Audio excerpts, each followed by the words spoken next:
Listening to In the Scripts, Reloaded.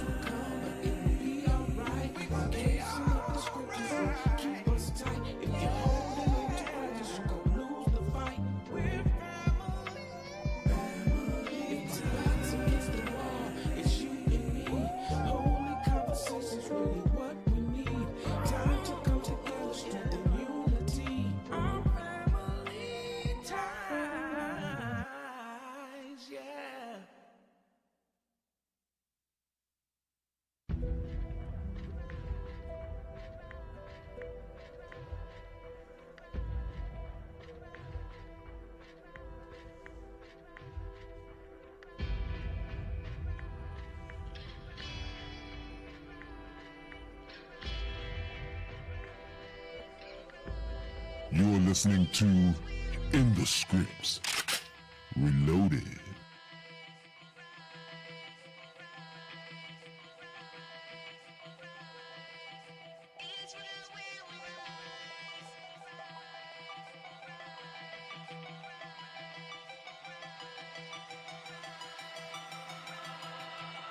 Somebody call the cops. We just witnessed another innocent man get shot. They heard of us, man, they scared of us, turning to murderers. And we the jury found them guilty, but their crimes won't stop. And then I walk in the name of Jesus. They walk in the name of Caesar. Berger, the white image of Christ is who he betrays, telling us disregard Revelations 1:14.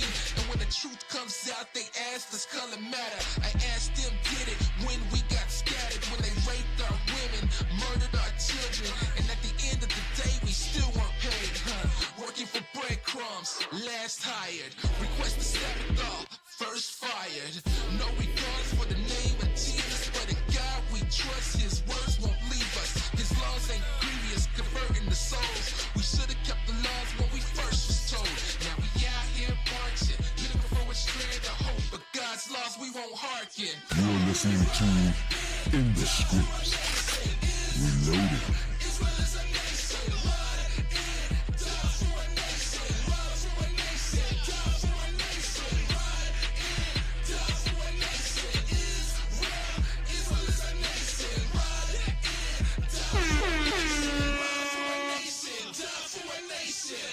The scripts cannot do all the talking.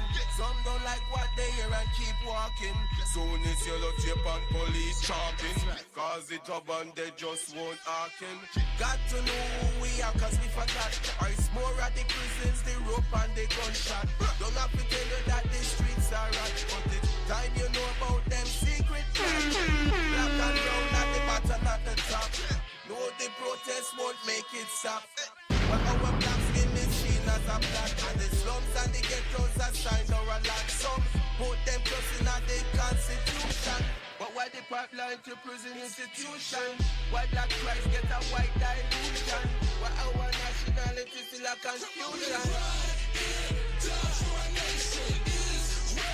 Israel is a nation. Israel is a nation. Ride for a nation. Die for a nation. Ride for a nation.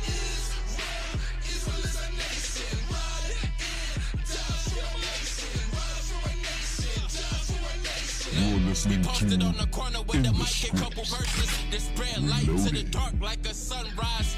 In this forecast, I can feel a mighty chance of meatballs being picked through these scripts as we beating our people. The law steady creeping with no TLC and then plotting and scheming, hoping they catch us slipping. But I ain't tripping unless I'm about to preach the word in another country. You know that God gave his word to us only, homie. You know those dresses make our woman look better than precious. Proverbs 31:7 is better description. Lord willing, we gon' preach his word till the Lord get us from the trenches. Then boom, hey, sudden destruction, darker than Hiroshima, faster than the blink of an eye. I pray we keep it during. I just hope you understand. I only rock for 12, and I ain't talking about Charlottesville. This is Israel. Die for a nation. Israel is a nation. Ride die for a nation. Ride for a nation. Die for a nation. Ride die for a nation. Israel is a nation. Ride die for a nation.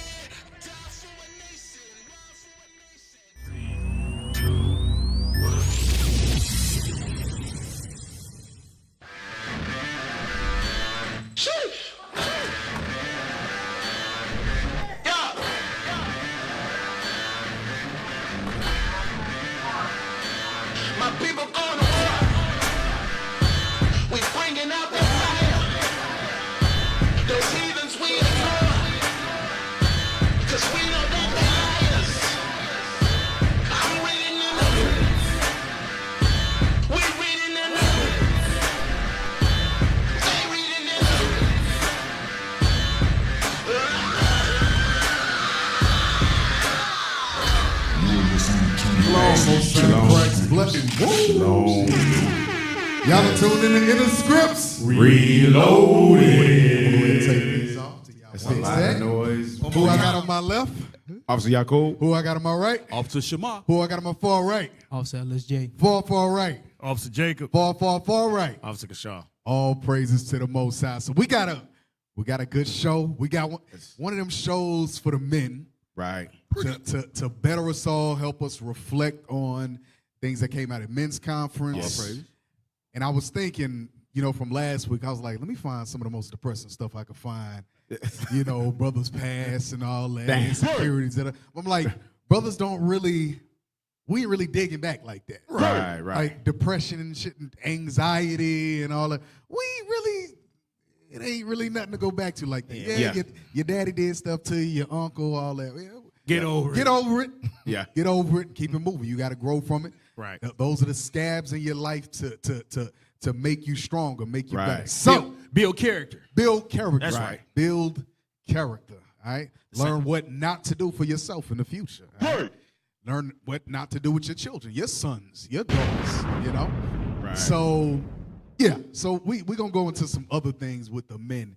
We're gonna go into some motivational things, some inspiration, some admonition, some correction, a little bit of everything. Little bit of everything. Very necessary stuff. Yeah, absolutely. But before we do that, we got to get out here to the streets. That's right. That's right. What y'all got for us, officer? Absolutely. All praise to the Most High God. You know how we do, man. Every week, it's Ears to the Streets. We talking about a hot topic that's going on amongst our people. Right. We want to see what our people think about it. And, of course, we're going to have some righteous commentary. You know what I'm saying? That's right. And look at Officer Jake. Look at how you look on there. Look at your headphones. My headphones. I know, man, because I got to hear what y'all saying. Y'all be talking ish over here. Damn. So, look, check it out. One of your favorite rappers, new on the scene, Glorilla, hot, young artist. I don't think she's out. Hot breath. Hot breath. Right. Hot garbage. Had some interesting comments. Officer Kashaw, what she had to say this week? Hey, so she's out here giving life advice to the youth. She's a world-renowned star, apparently. She came out with a hot track. What was the track? F-R-E-E. Yes. So now she got some advice she wants to give to the young ladies of the world. Must be great. Let's see what it is. Yeah, it's the rave of the internet. Can we play that video? Gorilla. Can we play Gorilla? And I just want to let y'all know, be toxic for the rest of your 20s. You only get one life. Live your toxic 20s. You never get to be 20 years old, 21, 22, 23, 24, none of that ever again in your life. Be toxic, because don't get in your 30s thinking you could just go slashing tires and doing all this crazy shit. You too old for that now. Right. You too mature. So she be says toxic for the rest of your 20s. Pause it. And if you delusional, turn it. So she's saying the time to slash tires and be toxic is in your 20s. In your 20s. That's good advice. No, peep what she said. Peep what she said. She said when you in your 30s, you can't do that because you're too mature. You're mature. She hasn't fully grasped the understanding on how maturity works. Mm-hmm. It's not just a flip you can just switch on. Pop, pop. I'm mature now. gon- You got to practice learning the skills of becoming mature in your 20s in order for you to be in your 30s and be mature. Yeah. So what the hell make you think that slashing tires in your 20s is going to make you mature in your 30s? Because what you do most is what you do best. So if you're Facts. habitual tire slasher in your 20s, then chances are those habits going to follow you in your 30s. What you think? There you go. That's a Judah parable right there. There you go. And what was the Judah parable? What you do most is what you do best. That's right. And not only will those habits follow you, but the consequences follow you. Facts. The mindset follows you. And I know it's kind of leading into what we're going to talk about today on the show with the insecurities. A lot of these things our people do because of insecurities, because of the mental hangups they have in their brain. That stuff don't just go away. You got to put tangible work towards fixing your mental problems. I was reading one of the articles, just doing the back research behind this, and one of the psychologists, whatever he was, he had an article, and he said all of the big changes that happens to somebody's personality, the characteristic traits, will happen in they teens and they 20s. So by the time you get to your 30s, really, if you're looking at somebody in their 30, 35, that's the person you probably gonna be looking at 85, at 8 o'clock. He said you'll still see some change, but amongst the studies or however many, I think it was 1,500 people that they studied, they said it was only slight a slight difference or a slight change. Wow. So she's saying get used to it in your 20s, but like you were saying, you don't just wake up on 30 and you be like, I'm no longer gonna slash tires no more. That ain't how it works. Hey, she said some more too. Play the rest of the video. Watch what she says. Just go slashing tires and doing all this crazy shit. You too old for that now. You too mature. Be toxic for the rest of your 20s. And if you delusional, If you turn what? that shit up a If notch. you delusional, she said turn it up a notch. Wow. You know what? You know what a 25-year-old delusional toxic woman turns into? What's that? A 55-year-old single bitter ass woman. That's what the part she don't understand. You can't be delusional and toxic in your 20s, and then you getting every Tom, Dick, and Harry slanging slaw, as my brother would say. Shout out to Officer Obadiah, Ohio, all praises. Slanging slaw all up in you, right? and then you 55 and you wonder where all the good men at. So LSJ, so she's gonna reinforce that behavior to her kids. They grew up from slaw. From slaw, getting slanging up in Yeah, absolutely. So that's a bad deal, right? It's all bad. It's terrible. The hell is this? Hey, let's see some of those comments. What's some of the comments? What the people had to say? Because Gorilla, she's a world-renowned star now. Got her teeth fixed. Amalek, then dolled her up. They say, hey, we'll make you more. Hey, she did get her teeth fixed. All due respect to the sister, but her teeth wasn't it before she got famous. I just got to be honest, man. Can we get the photos? But she still talk with that lisp. Number like, two, reaction to with no Glorilla. teeth. Yeah, she does still talk with that list. And she's from Memphis, so she got that, hey, mine, you know what I'm saying, mine. Stay toxic, mine. Mouth full of teeth. She talking toothless. Right, for real, though. we got the photos? Hey, while Number we get- two, reaction to Glorilla. Pull that up. It's comments. You look back at the window, a brother staring right at you. It's like there's a problem. You was gonna say something else? Can I get Ecclesiastes 8:11 while they figure that out? Yes, sir. Because kind of got to reinforce some good stuff with the bad. The book of Ecclesiastes, chapter 8 and verse 11. Reproach not a man that turneth from sin. Ecclesiastes. Oh, 8:11? my bad. I'm Sirach. Okay. My bad. That's a good precept, though, by the way. It was. You was in the spirit, though, man. I wanted that sentence against the evil work because when you dealing foolishly, it can't yield good rewards. Ecclesiastes 8 and 11. Thank you. I got it. Ecclesiastes chapter please read 8, it. verse There it 11. is. Dang. Because sentence against an evil work is not executed speedily. Because you didn't get shot, you didn't get no hot lead in you for breaking somebody's windows out or busting their tires or whatever the case may be. Because it didn't happen in your 20s. Rest assured. What did he say next? Therefore, the heart of the sons of men is fully set in them to do evil.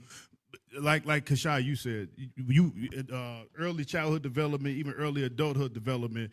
The scientists or the social scientists said that in the 30s you're gonna be the same person. In the 50s you're gonna be the same person. You don't mysteriously get good habits from bad, Right. Unless you run into them prophets. unless you run into the prophets. But even that, Bishop Nathaniel said it in class a few weeks ago. He said, in order to improve, you have to be intentional. So you can't just think that it's this magical pixie dust you sprinkle on yourself when you turn 30, and now you just change. We as men in the congregation, a lot of us been in the truth 5, 6, 7, 8, 9 years. We still have to wake up every day and be intentional to be the best man we can possibly be. Hey, y'all got them comments? Intentional, because good decisions are intentional. Because we played with bad. It's easy to make a bad decision. It's more natural to make a bad decision than a good decision. To your point about the intentionality, I believe that's a word in the article as well. It did say because the guy he was like, I don't want to just feel like he doesn't want to push the message that it feel like there's no hope. He said you still can change after your 30s. He said, but you really are going to have to practice that thing on a daily. He basically said it's going to be some hard work when you get to your 30s and you're like, all right, let's switch it up now. It's going to be some hard work, as opposed to what's the other parable? It's easier to raise strong children than to heal broken men. Yeah, that was a good one. That was a good one. We Hey, dropped that one. but speaking of that though, Bishop, he brought out something heavy in that Sirach. Remember, he was saying that the same principles it takes to raise strong children are the same principles it takes to build broken men. That's right. Fix, that's right. To fix broken men. Right. That was a nugget right there. Because he said we all came into this truth broken. Right. As a result, those of us woke up later in life in our late 30s, early 40s, now we know the right way to walk. That's right. Now we know how to walk upright for real and not be faking it, Hey, you know what? A lot of us came into the truth with them insecurities we're going to hit on today. And that's why it's so important for us to examine ourselves. Like Bishop say, take moral inventory of yourself. Right. Look at the failures that you have had and face them. I know it's uncomfortable, but face your failures. Face the things that you lack in, the things that you weak in. So what? Right. You can improve them. That's right. And that's why the scriptures say, desire the sincere milk that ye may grow thereby. That's right. That's what this truth is all about. It's about growth. All right. Y'all got the comments? I believe I got a thumbs up in the back, so I would say so. All right, pull them up. All right, so this is DD. There we go. It says the prison industrial complex endorses this message. Right. Hey, that's facts. Well said. Yep. Hey, that's also to your point. You said that sentence is not handled swiftly. What if you 22 and you doing some foolishness for a couple years and nothing comes, and then you 25, 26, it catches you. So you didn't even reach the 30s that you said in maturity. What if you get caught up slashing tires, and then you get thrown in jail for destruction of property or something like that at 26? And I didn't do that scripture justice because the end of it, basically, you're not getting away with nothing. Right. So in your 20s, if you in your teens doing foolishness, eventually it's gonna catch up to you. Right. And for the people that don't know what he's talking about with the prison, industrial prison complex, the same owners, these same Amalekite Jewish owners that own these record labels, these are the same men that are investing billions of dollars into privatized prisons and into these lawyers that create laws in order to align our people up or line them up into where they go from really the school to prison pipeline. For example, here in Texas, you know how many kids that they got smoking marijuana vape pens? Yep. These kids watching TikTok, watching rappers like Glorilla and so on and so forth, NBA Youngboy, they think it's just normal. But when they get caught, they're like, oh, this is actually a felony case. And they don't know no better. Hey, look, we're going to have to speed it up because of, our technical difficulties.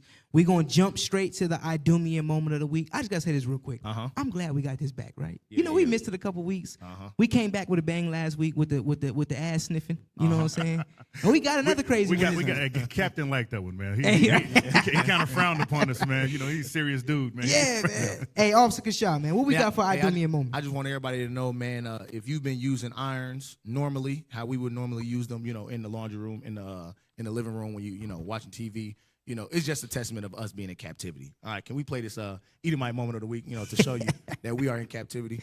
Ironing boards testify about our captivity. Ironing. It's certainly not meant to be normal. Normal's boring. Oh, wow. Oh, me. I'm Matt from New Zealand, and I've been doing extreme ironing about 4 years. The idea with extreme ironing is to find the craziest place you can iron. A Scottish lake, up a hill somewhere, or sometimes on a cave is also good fun. It's important to look your best as well. We try and have a good suit jacket on, so you can really look good as you're doing your ironing. These rocks are pretty hot at the moment. Where am I going to plug this into? Hang on. On top of a mountain. It's not that I want to show off myself, it's more that I want to get other people involved. Most of my friends and family are quite supportive of the ironing. It's nice to have a few people looking on. There we are. I definitely think escapism is an important part of life. During the day I study astrophysics, so it's nice to have something like extreme ironing. It's a great way to just get out of everyday life, just have a bit of fun. Look at that. Hey, look, I think they missed at the beginning. He said ironing is not meant to be normal. Hey. If ironing ain't meant to be normal, what the hell else in life is supposed to be? That's the most normal thing you can do. In captivity. That's what I'm saying. That's just too extreme. I'd rather be wrinkled. I'd rather just stay wrinkled and go climb a mountain to go iron a shirt. See, listen, that's what I'm trying to tell y'all. We in captivity. We just thought it belonged up in the house. Right. I would recommend we all bring our ironing boards to Tabernacles this year on a backpack. Some people do that, though. Some people iron at Tabernacles. But think about it. If you, even at Tabernacles, you ironing in your tent. He looking like hell. No. You ironing in your tent, though. You ain't gonna go hike through the wilderness and iron on the side of a tree. You notice they mention caves. This only tells me that they read the Bible. You know what I'm saying? They know where they from. They know they from the clefts of the mountains, and this is one of those fantasies they had back at that time. Not only that, they probably read Revelation 13 and 10. Because guess what? They trying to look at the fatness of the land. They said, let's iron up there. It's evidence, man. I believe it. Man. Hey, listen, man. So look, y'all have it again. Glorilla is telling us this is some foolishness. Edomites are ironing the garments that they're going to get beat up in at the boardwalk. Damn. In the boardwalk and on the mountain. So, hey, you know. We're going to dig them out of them rocks. Hey, we going to dig them out of them rocks with their ironing board included. With a wrinkled shirt. All praise to the Most High. It's back to you, Cap. All praise to the Most High. You know, you can only be white and be in the mountains, Right. in the clefts of the rocks. Captivity, I told you. Ironing. That's only white people do that. Right. Only Right. Edomites do that. Right. They got enough money. They got I enough was thinking- resources. I was thinking They the got same enough time. thing. They got enough freedom. Right. To do some. Black people ain't up on those damn mountains ironing. Right. Oh, iron in the mountain. When we iron in our suit, we trying to get a job to pay We some trying bills. to job, man. Cap, they skydiving. Right. They skydiving on the I went down the rabbit hole. He needs some Hey, milk. to your point about them having all the money, you heard what he said. He said he's an astrophysicist. Astrophysicist. So just ironing on he got the weekends. money. See. That's He why got he the money, right, he got that's the why time. he, yeah, Right, Got the right. time. yeah. Woo! Well, alrighty then. Alrighty then. Well. So, brothers, we're gonna deal with. We're gonna start from the beginning in terms of us as men, how we grew up, how we were raised. And actually, I got a question. Y'all know sometimes I come up with these pop quizzes for y'all. Mm-hmm. So I got some questions. We're gonna start with Officer Kasha. Give us what? No, I'm trying to. You trying to do something? All right, do fix your something thing. for We're you, gonna sir. start with LSJ. LSJ, give us a little background of your upbringing. Oh man. Oh man. All right, on the spot. Okay, so I was born and raised in Columbus, Ohio. You Okay. know, all praise to the Most High. Too I- bad. I feel sorry for you. But go ahead. Right. Now, I will say this: I am rare, unfortunately, in the sense of our community. I did have my father in my life, my whole life. So all praises, shout out to my pops. Born and raised in the neighborhood, you know, like most of us. You know, my brothers lived some questionable lifestyles that I tried to stay away from. Grew up playing sports, playing football, basketball, ran track. I boxed a little bit, and then I came into the truth at 16. So all praise to the Most High. My brother found the truth. He told the family. My dad started watching on YouTube, found IUIC, and you know I was able to come into the truth that young. But I will say this: one thing that even though I had both parents in my life, and I do want to give all respect to my parents. Their relationship wasn't the best always. So it's certain things I noticed in the household that had an effect on me with relationship dynamics, with not seeing the proper order of a household, not seeing the reverence and the respect and so on and so forth, dealing with spirits of anger, spirits of bitterness, things like that. So to your point, when you talking about the going through the past and the insecurities and stuff, I started thinking when I seen it in the group, I'm like, dang, it's some things I need to go look at. Right? Some things you got to All revisit praises. and be like, Yeah. okay, is that do I carry those traits now? Is that Right. something I need to fix? You right. Yeah. All right. All praises. So, Officer Jacob. Grew up in Gary, Indiana, which is, you know, what some would say would be the armpit of the United States of America. But I think I had a good upbringing. My father was a cop, mother was a beautician. She was a beautician, beauty salon owner. So here's the thing: saw some dysfunctional stuff, you know, coming up. You know, marriage. Although they was married till he died, you know, I seen some jacked up stuff, you know, in terms of infidelity, which led to some real embarrassment. You know, I'm talking like mother coming to the school, beat up the teacher type stuff. You know? So to say the least, you know, I wish I had the scriptures then. I wish we had the medicine then. We don't, and we didn't, but now we do.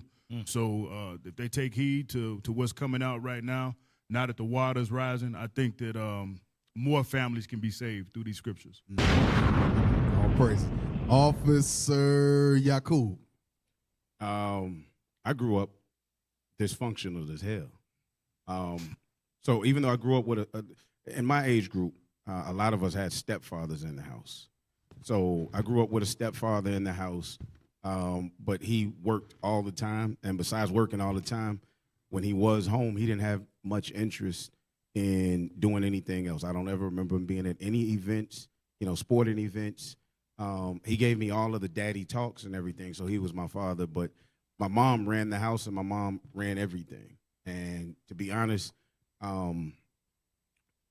it wasn't until I was an adult and began to look back that I realized that I resented that, because I started realizing the way that I was dealing with women and the women I was dealing with was because of what I was seeing with my mom. And I didn't, probably right around 30, I realized that I didn't understand manhood and so forth. So I went looking for, began looking for it. But it caused dysfunction, and it still causes dysfunction because, there's still some things now that'll pop up. And then, the only thing that you have is you can think back on the scriptures and be like, okay, damn, all right, I got to switch that up. I can't move like that. But it definitely caused dysfunction. Okay. Officer Kasha. So born Pine Bluff, Arkansas. We moved after my fifth grade to Michigan. Then after that, senior year to Texas. Single parent household. So my mom, I got my two brothers, older, younger. She never got to the points where it was a stepdad type thing, but it was one of the ones where it's like the scripture that talk about a woman that maintained a husband or a man. She tried to maintain a lot of sorry dudes, and they eventually just fell out. And if they wasn't sorry, it was like, okay, this is not the type of dude that you really want to be dealing with type of stuff. Outside of that, it was just I told one of my college professors one time, because they were talking about like, where'd you get your models, like who were your role models growing up? And for single parent household with a mom, most of the time with that void of having a father there is going to be your football coach, track coach, your uncle that's doing pretty well, that's kind of different than everybody else, whatever case is that you'll listen to. And she said it was some kind of term for it, but I forget. But outside of that, it was sports. School really wasn't interested in it until I got to college, and I realized, like, okay, I'm not playing any sports anymore, so I kind of need to kind of lean heavy into the school, unless I want to be like my uncles, cousins, brothers that I'm seeing, and they just smoke a weed and ain't doing nothing, shiftless kind of stuff. But yeah, kind of, I say more along the lines of like, hey, wherever the opportunity arises, just get it, I guess. Okay. Officer Shema. Well, grew up in Arkansas.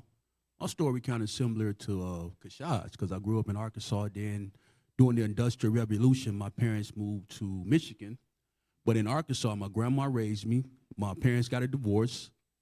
And I moved to St. Louis, then to Michigan, then back to Arkansas, stayed with my grandmother. Got older. She couldn't really control me no more, so my uncles kind of took hold of me. Then the crack era happened, so the streets got to me. Caught a couple cases, ended up doing a little time, sat down for a minute, decided to get my life together. Came out, met a couple more friends, decided that, you know what, either I'm going to get with y'all or I'm going to start doing something positive. Well, those friends decided that they want to try to make millions. Some of them did make a lot of money. I decided to get a job. So that right there, I think, changed my life, because it was like a fork in the road. Either I could have went with my homies that are dead now, by the way. Dang. So, I had a rough one, man, but all praise to the Most High, man. It built a lot of character about me, I wouldn't change it. So you went from a crackhead to a prophet. All praises to the Most High. Y'all give a round of applause to my brother. All praises. Ain't that what you said? No, I was on the business side. That transaction. Brother had a PhD in urban pharmaceuticals. But if it would have helped somebody repent, then I would accept that. Oh, snap. He wasn't no crackhead. I'm just serious. What a turn of events. Yeah, he was on What the about business yours, Cap? side of it. So, me, grew up, my father, so y'all know Officer Soraya, my stepfather, but he's really, from 8 years old up, that was my father. Yeah. I knew my real dad, but, there was that dynamic where, you go to his crib for some time, once a month, twice a month, something like that, and then you come back home. But stable. I saw, stable home, stable work, stuff like that. So nothing crazy, no crack, no prison time, no running the streets and nothing like that. All praise to the Most High. It was good. Similar to LSJ. So all praise to the Most High. I didn't bring all the things. Yeah. Oh, so there was crack in his No. in his story. Okay. It wasn't no crack. It was a lot of Crack Christianity. It was right, a lot of crack Christianity. That's for Yeah, daggone sure. yeah. But yeah. the neighborhood I lived in, a lot of the brothers I grew up with, some of them are dead, and I'm young, so some of the brothers went to jail and all that. I just was more so focused on playing ball because I seen my brothers go through that life. Right. And then I seen, the brothers around me in my age frame doing certain things, so I kind of try to stay away. I got into a few little situations, little scuffles here and there, but for the most part, I focused on playing football. All praises. All praises. Can I tell a true story? Yeah. My grandfather, my dad's dad, and I knew him. His name in the streets was Cadillac Blue. That'll tell you something. His name was that was his nickname, Cadillac Blue. Every year he had the new Cadillac. That's what he was known for. But he died a millionaire. Damn. He died a millionaire. Okay. But because of the relationship that he had with my father, he and my father's relationship wasn't good. When he died, my father received a phone call from a bank in East Texas saying, hey, your father died, but he had left this, that, and the third, but we noticed lately that there's money coming off of this account. We don't know that you know this. And I didn't know nothing about it. Because my grandfather was Cadillac Blue in his young years, but in his older years became the old doting, the old doter. Yeah. A woman brought him to a piece of bread, and all of the land, the acres that he owned throughout Buffalo all the way to Texarkana, the houses that he owned, and the millions that he had in the bank, this woman with somebody else, she married him when he went into a nursing home, which shouldn't have been able to happen. But a young nurse that worked in the nursing home was able to marry my grandfather after he had some strokes. Wow. My father didn't know. She attached herself to the money and drained everything. Damn. Drained everything. Damn. The wickedness of a woman. Woo! Solomon mama tried to tell him. Yeah. She told us, don't let a woman turn you to a piece of bread, man. Yeah.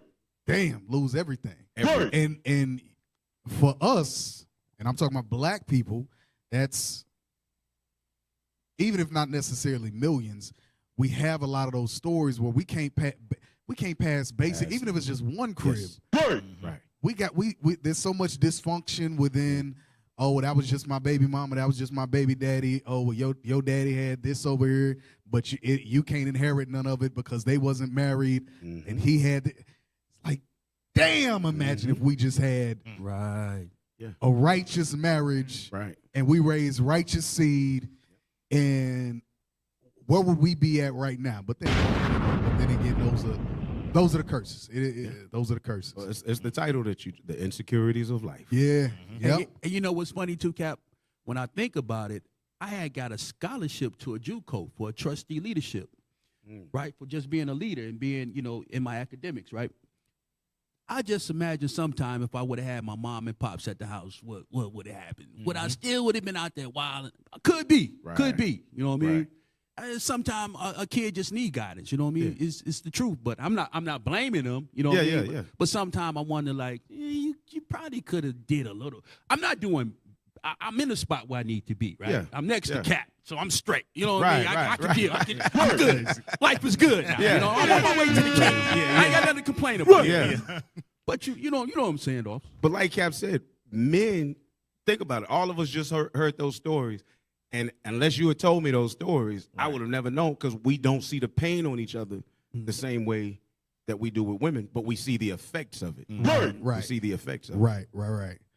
So let's pull up this first article, 7 types of emotionally abusive parents and their effects on children. Who found this article? I did. Yeah. This is you? LSJ. Yes, sir. Okay. A little bit of this happened in my life. Since we talking about insecurities. Okay. All right. Well, let's read this first part. It says, "What is emotional abuse from a parent?" Emotional abuse from parents can take many forms, including verbally abusing, terrorizing, exploiting, isolating, rejecting, neglecting, and parentifying. And so some of those things, a few of these things, some of you brothers mentioned just within your own homes. Even if you had a father in the home or a stepfather in the home, let me go back to it, you experienced the isolation, the rejection, the neglect, Parentifying. I ain't never heard of parentifying. I don't know what the, y'all got to look that up on the back I've end. never heard of that. Parentifying is when you put your kids in like adult situations they're not ready for. Like for example, mom, Or your son is your boyfriend. No, Yeah, making, something like making that. the daughter the basically the provider, or the, making the son making the the daughter the the mom of the babysitter. house. Oh, It's okay. typical in young moms because they still want to go live their young life. So Yep. they have a young daughter who's momming her baby siblings and all. She 11 years old. I raised you. And you want her to act like the mom of the house, but she ain't nothing but 11 years old. changed That's your diapers. parenting. Yeah. Make sure we had that for next week when we deal with the sisters. Yes. Okay, Please make sure we had that for next week. Y'all gotta pull some stuff up for parentifying. Not now, but just for next week. Go ahead. It occurs when parents readily interact Repeatedly. Oh, sorry. It occurs when parents That's that cataract. Go ahead. It occurs when parents repeatedly interact with their children in a harmful way. The parent's abusive behavior can be chronic or only when triggered by alcohol or other potentiating factors. Types of emotional abuse by parents. Emotional abuse is hard to identify because, in most cases, it occurs behind closed doors and does not have obvious physical signs, as opposed to physical abuse or sexual abuse. It is Okay, read that part again. Emotional abuse is hard to identify because, in most cases, it occurs behind closed doors and does not have obvious physical signs. So the neglect, the parentifying, Right. now that has some outward signs, parentifying, but the neglect, the rejection, stuff like that, it doesn't leave bruises. It don't leave marks. Right. Go ahead. As opposed to physical abuse or sexual abuse. It is not always clear to what extent abusive behaviors are considered emotional abuse, as they are sometimes seen as bad parenting skills. Here are some type of abuse from childhood that can leave emotional scars. So these are some of the emotional things that even men deal with. Yeah. Right. We've grown up with grow back up. Having dealt with all the way to the top. Having dealt with this ain't it. It's one more. Got to go up. There you go. Thank you. Having dealt with isolation, exploitation, terrorization. Is that a word? Terrorizing. Terrorize. But Yeah, but it terrorization, does- still a word. Yeah, it's a Yeah, word. Thank you, cataract. Yeah. What's going on here? Neglect, parentifying. So scroll down. So these are some of the abuses. Go ahead. Verbal abuse. Would you like me to read the middle? Yep. Verbal abuse from parents includes belittling, name calling, degrading, shaming, ridiculing, singling out a child to criticize or punish, and humiliating a child in public. You ain't shit. You look just like your daddy. You need to go with your daddy.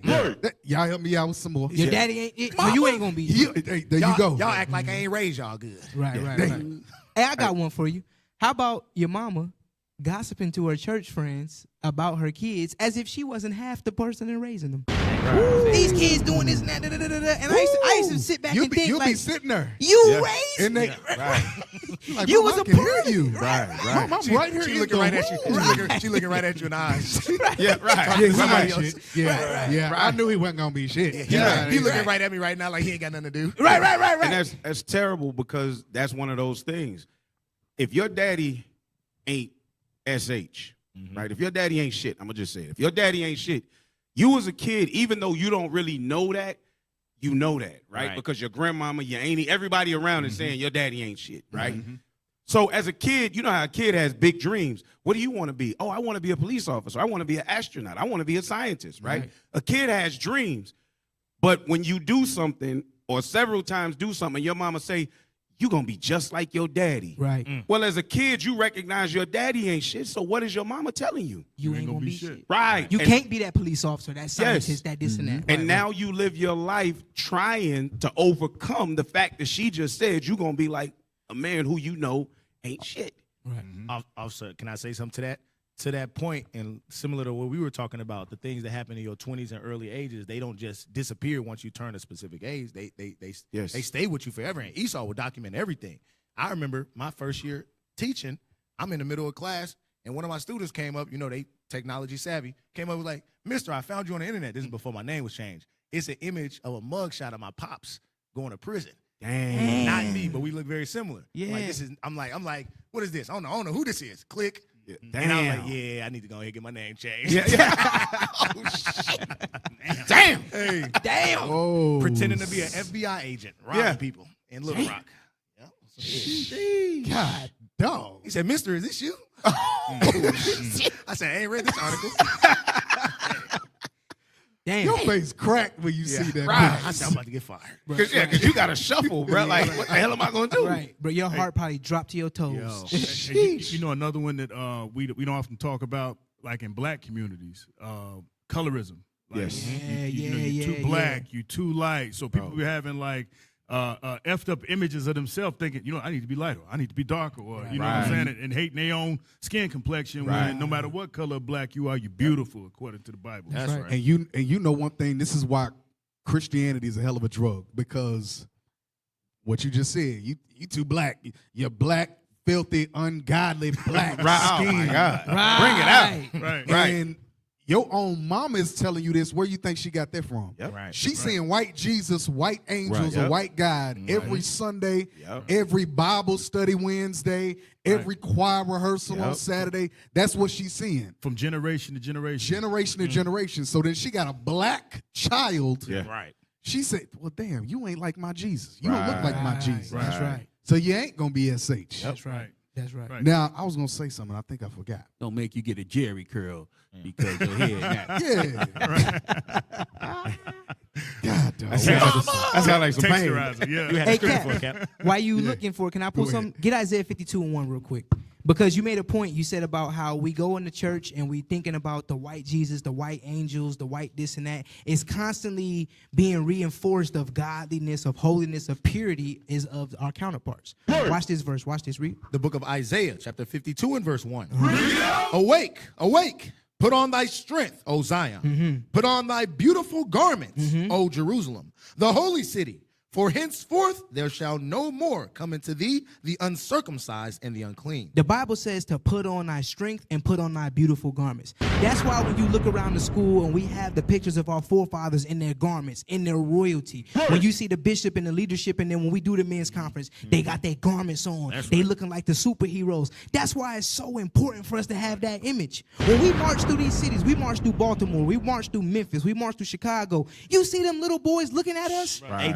They got a twinkle in their eye, like, wow, look at these men that look like me. I can be like that. Right. And I'm starting to see that with my own son, too. He's 2 years old. Anytime IUIC come on the TV, he jump up, he running, he looking, he pointing at the screen, he getting excited. That's important. So for all you Christians that say, it doesn't matter what Jesus look like in the image, all that bull crap you talking about, we going to keep teaching the black Messiah. That's we right. going to keep showing the images of the black Messiah. right. we going to keep putting our leaders in the baddest garments. It don't give a damn what you say about it. we going to keep the bishop on a horse. On a horse. So my children can look up to powerful black men to be a powerful black man one day. That's right.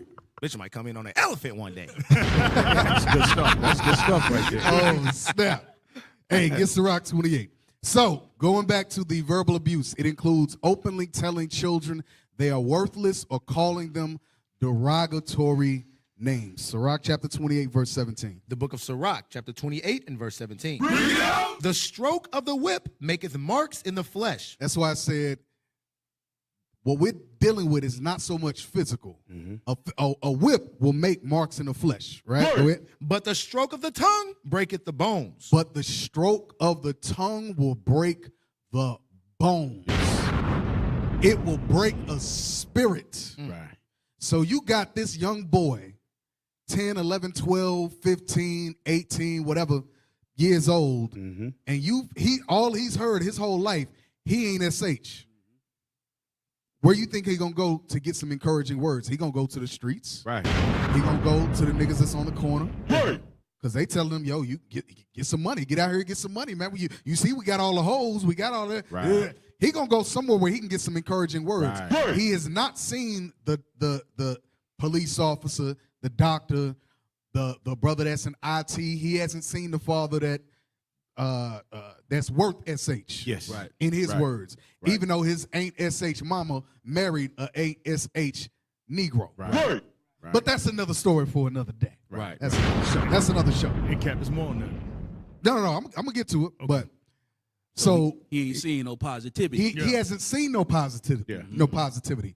So not only has he not seen positivity, he's never heard a positive word outside of Brenda. I don't know if they still call him Brenda, naming him Brenda in Probably not, 2023. Yeah, whatever. yeah, We're gonna go with Brenda. Whatever. Brenda, old name, but I know a lot of Brenda. We think we know what you're talking I about. know, yeah. That's an old. That's a name from my era. But Brenda, she gonna whisper in his ear. Yeah. Because he already insecure. Right. So any sort of sweet, flattering words, he gonna run with it. So then you wonder why he got 2, 3, 4 kids running around the streets. Right. Because he done gave ear to every flattering word. Yes. Because he's always heard he ain't SH. That's the first time he done heard. Right. Because even his teachers, it's a bunch of white teachers he with. They saying you ain't SH. I'm just giving you, I just don't want you to go to jail. Right. And in some cases, Cap, you'll have the white teachers where they'll see the situation. They'll be like, okay, this one I'll speak some kind words to, and that'll be that seed that's planted where he gets older. You're like, all right, I'm just get myself a white woman, because the only person that ever talked to me nice was Miss Carol. That's my right. English Damn. teacher. Right. That's right. You know. Yeah, that's true. Dang. That's heavy. Read on. Verse 18. Many have fallen by the edge of the sword, So many have fallen by the edge of the sword. Go ahead. but not so many as have fallen by the tongue. But not so many. You have an entire nation of young men that have fallen by the tongue of a woman. Remember, the scripture says a wicked woman would abate the courage, right? Yes. I think that's just dealing with husbands. Right. These women, these especially these young girls. Yeah, what's this chick name that y'all just Glorilla? Glorilla, yeah. talking about be toxic. Yeah. They got kids. I assume Glorilla got kids. Did you got kids? I don't think so. Not that I heard of. I don't Okay, thank God. She got a so young she ain't got them, but a lot of these girls that act just like her, they got kids. They toxic as hell. You saw them They all in her crazy as first all video. hell. Huh? You saw in the first video that she put out, that FNF video. She had a whole set of girls. One was straight up Oh, pregnant. that was pregnant. That's Remember? her. Yep. Yeah, and another one was holding babies and Yep. twerking. Yep. Yeah, that's her. So if she ain't got none, she's attached to that life. Right. That's what it's gonna look like. So you got all these crazy ass black women, young black girls, raising these. I don't even say raising these boys. They Right. might be breastfeeding, Yeah. They grooming them. but they're grooming them to be freaking monsters. Right.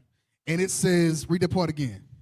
Many have fallen by the edge of the sword, but not so many as have fallen by the tongue. And all them, you got an entire generation of young men that are gonna fall by the tongue of these wicked women, by the tongue of these wicked mothers, by the tongue of the wicked, evil black woman. We talking about the unrepentant. So sisters in the, if it don't apply, let it fly. Yes. Right. But if it do apply, fix it. You know what else too, Cap? To your point about the tongue, Yeah. those young boys that were raised by those mothers, and if they just so happen to be in their kid's life, because they've been reinforced with that type of speaking, they gonna speak to their son the same way. So now the boy is getting the tongue not only from the woman, but he's getting the tongue from a scarred man who never learned how to be a man properly. Right. Read on. Verse 19. Well is he that is defended from it, and hath not passed through the venom thereof, who hath not drawn the yoke thereof, nor hath been bound in her bands. Bound in the bands of a wicked tongue, an ungodly, toxic tongue. Sheesh. Blessed is the brother that ain't been bit by the venom, that has not felt the effects. Because you know venom will kill you, right? Oh yeah. Venom will kill you. Yes. So the scripture just said, wicked words, a wicked tongue, you will die by that. So, brothers, sisters, it behooves you to speak the scriptures, speak life into your kids, even in your frustration. Because now I'm pivoting to sisters in the truth. Is that in your frustration, you'll say things that are so out the spirit that you don't even understand that you're abating the courage. You are discouraging. You are on the verge of verbal abuse. What's wrong with you? You just ain't SH. What's wrong with you? Sit your dumb ass down somewhere. All this. I understand you. I understand you get frustrated. I get it. Yeah. I get it. But use the scriptures. Yeah. Use the scriptures. We got them. You look like you got something. I do. What you got? Proverbs 18 and 21. My eyes lit up or something. You saw me. Yep. The book of Proverbs, chapter 18 and verse 21. All this does is double up on what you just said, Cap. You said it perfectly, but this is Proverbs 18 saying the same exact thing. Read. Death and life are in the power of the tongue, Read. and they that love it shall eat the fruit thereof. So if you're going to speak death, or you're going to speak life. I mean, so we really got to be mindful of our speech, especially the sisters, the mothers, the fathers, people in those parental roles. What they say has a huge impact on the development of those kids, whether it be negative or positive, whether it be life or whether it be death. Because every day, excuse me, Cap, because every day you can speak to your child and you can tell them, one day, son, you're going to be great. Right. I can see it on you're going to be great. You're going to be something special in the world. Mm-hmm. Your son to remember that day. Right. Even if you tell that, even if a mother tells that to a son that's not hers, he will remember that woman saying that. Or she will remember that. A little daughter will remember that. The mom saying, girl, you are so beautiful. Don't let no man take advantage of you. Right. She'll grow up saying, my mama always told me that I was beautiful. Right, so you can't tell me nothing. Right, my mother always told me that I was going to be something. Right. I knew I was going to be great. Right. You know what I mean? So you got to speak that life into Yes, sir. Yeah. Yes, sir. Go to the next one. Terrorizing. Terrorizing is life-threatening, making a child feel unsafe, setting unrealistic expectations with the threat of harm if they are not met. Now, I'll tell a child I'll knock your fingers off your head. I'll tell a child Me real too. quick. So, you know, this was written by white folks. So some of this stuff, you know. Got to season it. Huh? Some of it got to season it. Yeah, because you know how we do. But you know what, though, Cap? One is stronger than the other one. We stronger than the other nation. Yeah. But even with this terrorizing point, we know we say certain things like, boy, I'll beat you, whatever, you know. But sometimes this terrorizing can go extreme. You know? And I think that's what it is really talking about, because I've heard some threats from some mamas to some sons that I was like, yo, that's like you talking to just some nigga on the street. Right. This is your son you talking to. Yeah. Damn, you willing to do that to him? Wow. You know, so yeah, man. Yeah. Damn. That language get real aggressive, man. At least in the 2000s, I believe, when the baby mamas, that the crackhead baby mamas, the crackhead babies that had babies, they'll talk to their kids like, B, I'll bust you upside your MF head. They would talk to their 3-year-old daughter like that, a 5-year-old kid like that. Yeah. Throw a game cartridge at them and hit them upside their head. That's what was going on in the 90s with these mothers that shouldn't have been mothers in the first place. Right. That stuff was real. Yeah. And you know, and I'm sure somebody online has seen videos. You probably been scrolling through World Star, TikTok, or whatever, and you've seen mothers and daughters fighting each other. I'm talking about fist fighting each other. Yep. They didn't just start fist fighting each other when the camera came on with what you saw. Right. Mama Bender said, bitch, I'll beat your... Yeah. Say something else. I'll beat your... Been saying that. So to your point, that's the terrorizing. Now, you know, the stuff that we say just... Girl, I will knock your legs off. Are we gonna literally knock the legs off? No. But I will beat you on the sides until you get a clue. Yeah. You know, but the stuff that they be talking about, there's a lead up, and it leads up to physical violence more often than not. Right. Go ahead. So it says terrorizing is life-threatening, making a child feel unsafe, setting unrealistic expectations with the threat of harm if they are not met, and threatening or inflicting violence on the child or their loved ones. Scroll down. Exploiting or mis-socializing a child is encouraging them to develop inappropriate behavior that interferes with their development. Damn. We didn't see that before. I just seen an example of this on social media the other day. With the tatted baby? Nah, not the tatted baby. Well, yes, that. But a sister had her like 3 or 4-year-old daughter posing in like some grown woman clothes, Somebody showed and it was like going viral. It was all for clout, just for her to get she was exploiting her daughter so she can get the attention and the clout and notoriety of saying, "Ooh, look at my girl, she's pretty." This and that. This and that. When it comes to men today, we all know exactly what it is. Zion Wade is a Yes. Zion Wade. Yeah. He is a young boy that was robbed of his manhood because he wasn't directed rightly. Yes. Because he had people that wanted to exploit it and keep their their celebrity persona at a high level, and so they exploited the son. It's not to say I've seen. I mean, I got nephews. I have no sons, but I have nephews, and there are times at a young age that a kid, a little boy, would be curious. You know, when they like 2, 3 years old, you'll take a group of them after they've been playing all day or whatever. You might take 2 or 3, put them in the tub because you're just going to wash them all together. They all going to bed at the same time, right? Done that. But you mess around and walk out the bathroom, come back inside, and they playing tug of war. Right. So you have to be the one to stop that, though, because you know that it's not appropriate. They don't know yet that that's not appropriate. Right. But it's exploiting them. When you like that type of activity, you think it's funny. So then because you see them doing it and you're accepting of it, then you allow it to happen. Right. That's exploitation. And we see that a lot. Yep. Zion is the next level of Willow Smith. Because Yes. Willow, Right. I thought Willow was going to go all the way. Same. Well, not Willow. What's his dude name? Jaden. Jaden. Because he lost his damn mind. Yes. But Zion Wade is just the next level of that. Yes. Now, something that they say here, for example, the parent may instruct their child to commit crimes or other antisocial activities. And you see that a lot. These sisters had a sons going in the store and for BS, for chips and hot Cheetos and hot fries and all, and just stupidity, dumb stuff. Yes. I'm like, damn, what the hell is wrong with y'all? Some Edomite stuff. I've got a young boy right now who is a client of mine. He's been a client of mine for about 6 months. And I'm amazed, and he's 6 years old. And the young boy tells me the stories of his life. And I'm amazed that a 6-year-old can detail his life.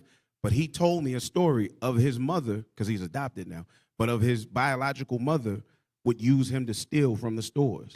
Bruh. At 6 years old, he knows what it means to steal. He knew what it means to hustle people out of stuff because his mama was teaching him. And he's 6 telling me these stories. And I'm sitting there like, yo, I know I gotta be talking to an 18-year-old. At 6. That's crazy. Damn. And you know another way of exploiting is financial exploitation. Putting that light bill in that kid's name. Jack your whole You know what I'm credit. saying? Yeah. Jack the whole credit up. Right. By the time the kid he get 18, 20, 21 years old, he want to move into his own apartment and Ain't get getting his own electric nothing. bill. Yep. The electric come like, nah, Negro, you owe us X and X thousand amount of Yeah. dollars. He like, yo, I'm 21. Yeah. You found bankruptcy found- 3 times. Right, he found out the hard way when he was trying to get his own light bill. That's financial exploitation. Now your son is jacked up and he can't even set Now his he life up. resents you. Yep. Yeah. So that's it. So various means of exploitation. That y'all talk about the tatted son. You got these you got these girls that's putting their sons up on social media. They smoking weed, and I'm talking about they kids 6, 7, 8, 9, 10 years old. They smoke weed. They do this stuff Yes. just for clout, just for Yes. likes, For clicks and likes. Yeah. just for hearts. Yep. It's retardation at its finest. Yes. Rejecting. The parent refuses to acknowledge the child's worth and the legitimacy of their physical and emotional needs. A child is also rejected when their parent defines them as failures, refuses to acknowledge their accomplishments, refuses to show affection to them, and pushes them away. And pushes them away. So that's very similar to your verbal abuse. You ain't nothing. You ain't gonna be nothing. She always working, so she ain't never at your football game or Right. whatever. She ain't never making practice. Well, you go figure it out. You want to play, you go figure it Go out. figure it out. So your coach got to get your cleats and all that sort of Right, stuff. right. It's a boxer, the brother that's doing pretty well right now. He said that's how his mother was. Harold Spence. Terrence Crawford. Terrence Crawford. Terrence Yeah, Crawford. yeah. There you go. You know what's crazy? He said that the reason why he fights with so much rage is because of that upbringing. Yeah. His mama wouldn't go to his fights. She would tell pay him, kids to fight. She would pay say, kids to I'll try to give y'all beat 'em up. $10 if y'all can beat them. Yep. Wow. She And he would realized she would later. fight him herself So in she the would street. exploit him. She would, Exploit him. yeah, Yep. Yep. And Gotcha. rejected him. And now he is. We look at it in awe because he has great skill. He's one of the best boxers. Right. But he fights the way he fights because of the trauma he went through growing up. But It's crazy. The rejection that he saw in it, though, is because looking at the rejection, he said that she never told him she loved him until he won his first championship or something. Championship, yep. When he won his first championship belt, she told him. He was like, "Why did it take all these years for you to tell me you love me now?" Yeah. But you can see emotionally that he's stuck with his mama, like, and that's a big part of what happens. Is now this boy doesn't know how to let her go. Yeah. You know what I'm saying, or to deal with what mama did. So what is he gonna know how to do when he gets his own woman in his life? Yeah. You know what I mean? He gonna be simp at the highest level. Yeah. He gonna be either Mr. Abusive or he gonna be Mr. Simp at the Yep. highest level. Yep. It looked like AV in the spirit. They got something. Y'all got something for us? That's his mama right there. Yeah, go ahead and play These it. brothers on The kids, I said, if y'all can whoop Bud, I give y'all $10 a piece. Could none whoop him. This is my mom, Deborah. We got a love-hate relationship. We got a love-hate relationship. Told you I'm a And she always telling you you're gonna lose, or you're not good enough, or you're gonna get your ass kicked, or things like that. It's like, okay. When I win this tournament, she gonna say congratulations or good job or I'm proud of you. But it never happened. Some things that I said to him, I wanted him to be a man. Don't be afraid of nobody. That's a hard lesson to learn. You're 12, 13. Yeah, but he had to learn it.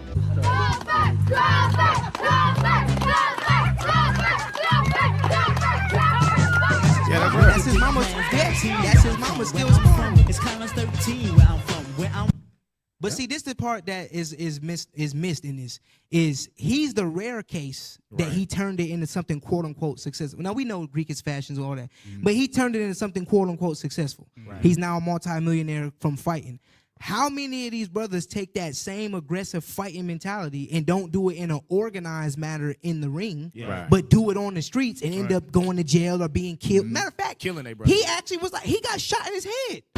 Well, yeah, now I remember, he got shot in his head early in his boxing drove career. himself to the hospital. Yeah, and drove himself to the hospital. So a lot of brothers, they don't turn it into the organized boxing form. They on the streets wilding out and either hurting somebody or getting hurt themselves. Well, I mean, like Officer Yakub said, it may not have manifest. It'll manifest in various ways. If it doesn't manifest with just wilding out in the streets, it's gonna manifest in his love life or the lack thereof.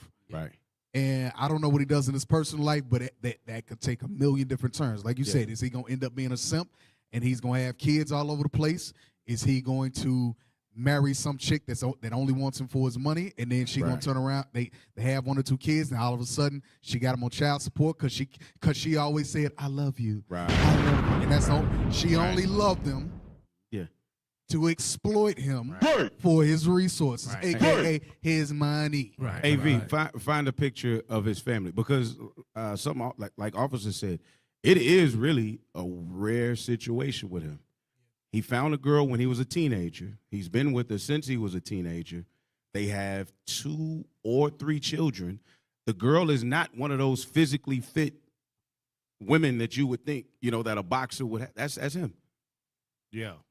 This is one of those situations where the Most High hand, that's his. Now, is that his girl or is that his oldest child? Gotta zoom in. That look like a child. I think it's a child. Yeah, Yeah, it he look got, like his he got oldest 6 child. kids. Yeah, but he has 6 kids. Are all of, look and see if all of them, because I want to say that they all by the same Yeah, one. I I don't think think they he has are. multiple Right baby there. mamas. The one So in the he middle. is a rare case, but that's one of those he married? situations. Yeah, they're married. Oh, Does it say hold on, scroll back up. Go up. That looked like the family right there. Who was Terrence Crawford's girlfriend? girl? Okay, so he's not married to her. There it is. So it manifests in that. Right. He would not. He won't get married, but he has 6 babies with her, and he's sticking with her, and she's actually a full-figured woman and so forth. I haven't heard any talk where they've been fighting. You know what I'm saying? Like him putting his hands on her and so forth. Right. But he's rare. But that's when the Most High has his hands on. Lord willing, the brother repent. I say it like that. Lord's will. Because that would be a hell of an example. He's still, scroll back up. Let me see what the year is on it. This is 23. Oh, no, this is a couple days ago. Yep. See, it's a girlfriend. So it still manifests at the end of the day, because imagine if he actually saw a marriage, Yes. a healthy marriage. Yes. It wouldn't be a conversation of you having 6 kids with a girlfriend. Right. So it still Right. manifests. Still regardless. So manifests. he's not that rare. Gotcha. Yeah, true. He has a little bit more notoriety. True. That's really it. Absolutely. He's only rare in terms of fame, but in terms of family structure, same as the rest of Yeah, them. that's Let me true. get the script. That's That's your true. mind. Let me get the script. Let me get Isaiah chapter 3 and verse 12, because he's a basic That's very true. so-called African American, Right. Israelite growing up in America. It's no different. We all could have been boxers. Every time I talk to Issachar, everybody Issachar swear they're boxers. Right. Yeah. But read that for me. The book of Isaiah, chapter 3 and verse 12. As for my people, children are their oppressors. He's no different. I'm gonna tell you why. I was reading a documentary on it, right? He grew up being a stick-up kid. Yep. Robbing folks, you know what I mean? Oppressing his own people. Right. Because he couldn't get what he needed from his family, from his mother, right? Whether it was finances, whether it was love, he needed some kind of attention. And he thought money could help him out. So he grew up being a stick-up kid, oppressing his own people, read on. And women rule over them. And his mom was doing I guess the best she knew how, right? Trying to play her best version of a man. Really destroyed their relationship. Him and her relationship probably will never be the same, right? He probably end up putting her in the old folks' home when she get old, you know what I mean, just paying the folks to take care of her instead of moving her into the house and giving that personal love. You understand? Read. O my people, they which lead thee cause thee to err and destroy the way of thy path. So now his path is like, okay, I'm not going to marry her, but we're going to have 6 kids. You know what I mean? Because I'm scared to commit. Right. Because I never saw a decent marriage in my life. Right. That's all I got. Yeah, that's excellent. I didn't even think about that. And then you got to think, and anybody watching, well, to hell with it. Y'all going to take it the way you're going to take it anyway. But to have 6 children with a girlfriend, imagine or think about the example that's showing now to 6 more individuals coming out of him. You know what I'm saying? Yep. So however many sons he had, that's a duplicated process. Right. And when it comes to actually understanding the building of a nation, their mindset is not set in on. them. Yeah, it's not in them to build a nation. Give me Sirach 16, verse 1 and 2. And why? Because I don't want to forget what I'm going to say. Okay. You also, that goes back to the inheritance. Now, Yep. he got all this money. Right. If he drops dead tomorrow, Mama. where's that money going? Right. To the mama. It ain't going to the kids. Right. It's not going to the girlfriend. Right. It's going to the mama, depending on what they got set up. But I highly doubt Right. they got certain things. I mean, I don't know, but Yeah. Go ahead. Yeah. Read that. Typically, though, Cap, they don't have nothing set up. When No, you, when yep. when you Right, look right. at the overall basis of so-called African Americans. Yeah, because I should have been a millionaire if it was done right. Yeah, but thank the Lord you wasn't. Yeah, 'cause hey, you the might most I not be knew, here. he knew I was a damn fool. Yeah. The book of Sirach, chapter 16 and verse 1 and 2. Desire not a multitude of unprofitable children. Now, this is not talking bad about any of his children. Unprofitable children is mean they're not profitable to God. They're not profitable to the bringing forth of the truth, right? A good tree brings good fruit. Bad tree brings bad fruit. So not profitable now, because it's not to say the Most High can't breathe the breath of life into them.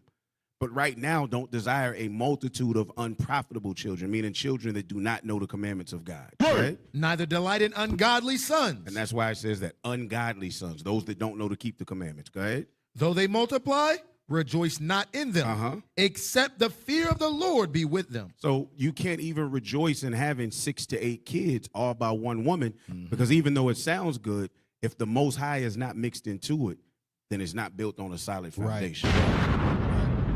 All right, so we're going to take a quick commercial break, and we're going to come back to isolating one of the 7 traits of, what was this? Bad parenting, basically. All right? Lawsville will be back in a minute. Y'all are tuned in the scripts.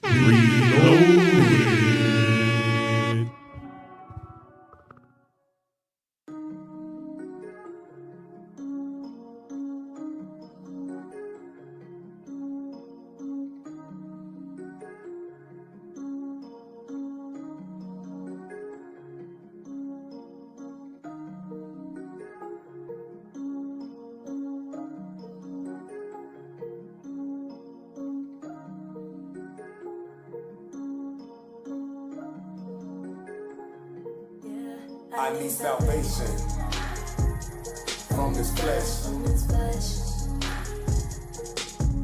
I need redemption because I'm vexed. Yeah, I'm praying he listens. Cause I got a thorn that is deep in me. And I've been torn, evil is with me. Consumed with envy, lust is tempting, and I give in to sin. Thoughts on replay, spinning again, no DJ. Running this race, no relay. Getting reading the scripts, no delay. I'm in need of medicine, sitting in the streets and in need of residence. Look in my closet, you might see a skeleton. Locking the door, I cannot let the devil in. Money go knock, knock, knock. I feel it when I'm tempted. Ain't no exemptions, got me tripping. This my disposition. Diligent inquisition hit me, then it's admonition. That's the way of life, that's the other option. So I better think twice, I'm really a mess. A real life wretch, a walking, talking wreck. Best keep saying just do it like the shoes with the check. I'm fighting to breathe, I'm starting to believe it's a knee on my neck. And Lord, it got me vexed, vexed, vexed. But I cannot be defeated, spirit won't be depleted. I need it, believe it, I find my strength and weakness. I'm eating the bread of life, upload God log in the terabyte when I'm fighting the sin. I'm fighting to win, then go out and fight for my kin. Eat, sleep, then do it again. I need salvation from this flesh. I need redemption because I'm vexed. Yeah, I'm praying he listens. Cause I got a thorn, and it's deep in me. And I've been torn, evil is with me. Consumed with envy, lust is tempting, can I give in to? Yeah, my carnal flesh is weighing me down, my soul is vexed. When the trumpet sound, I know we got next. But I'm throwing punches, trying to pass the test. Satan got my name coming across his desk. I'm watching my back with every step. My thoughts be vexing me, all of these bills be stressing me. Asking the Lord for the recipe, so I cook it up before the death of me. I'm chained down by mortality, I need a new body from my God without a warranty. Lord, when will it end? I know we gotta conquer sin, standing strong against the wind. This thorn pricks and it's deep within, and the man in the mirror I'm battling. So with every fast I'm killing them, starve him out, it ain't no sin for him. Feed my spirit with the benefits, restitution, I need all of it. Crack the code, I'm solving it. Truth be told, I'm tossing it. I got to overcome this wickedness. Give it my all, give it my all. Get up when I fall, and fight for these laws.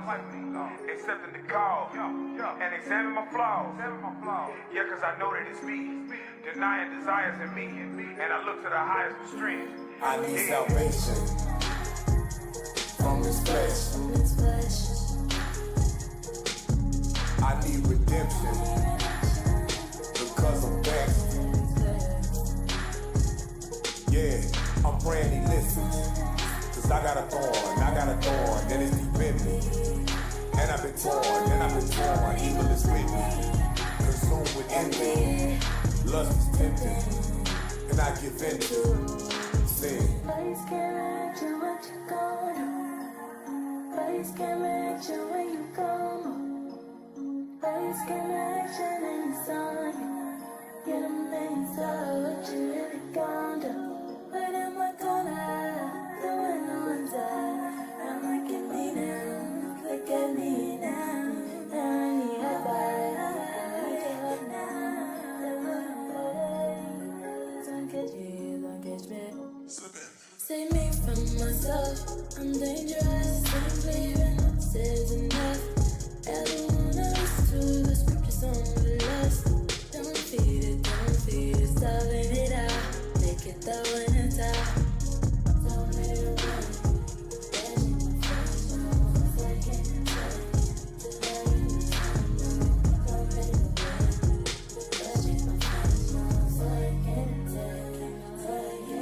I need salvation from this flesh.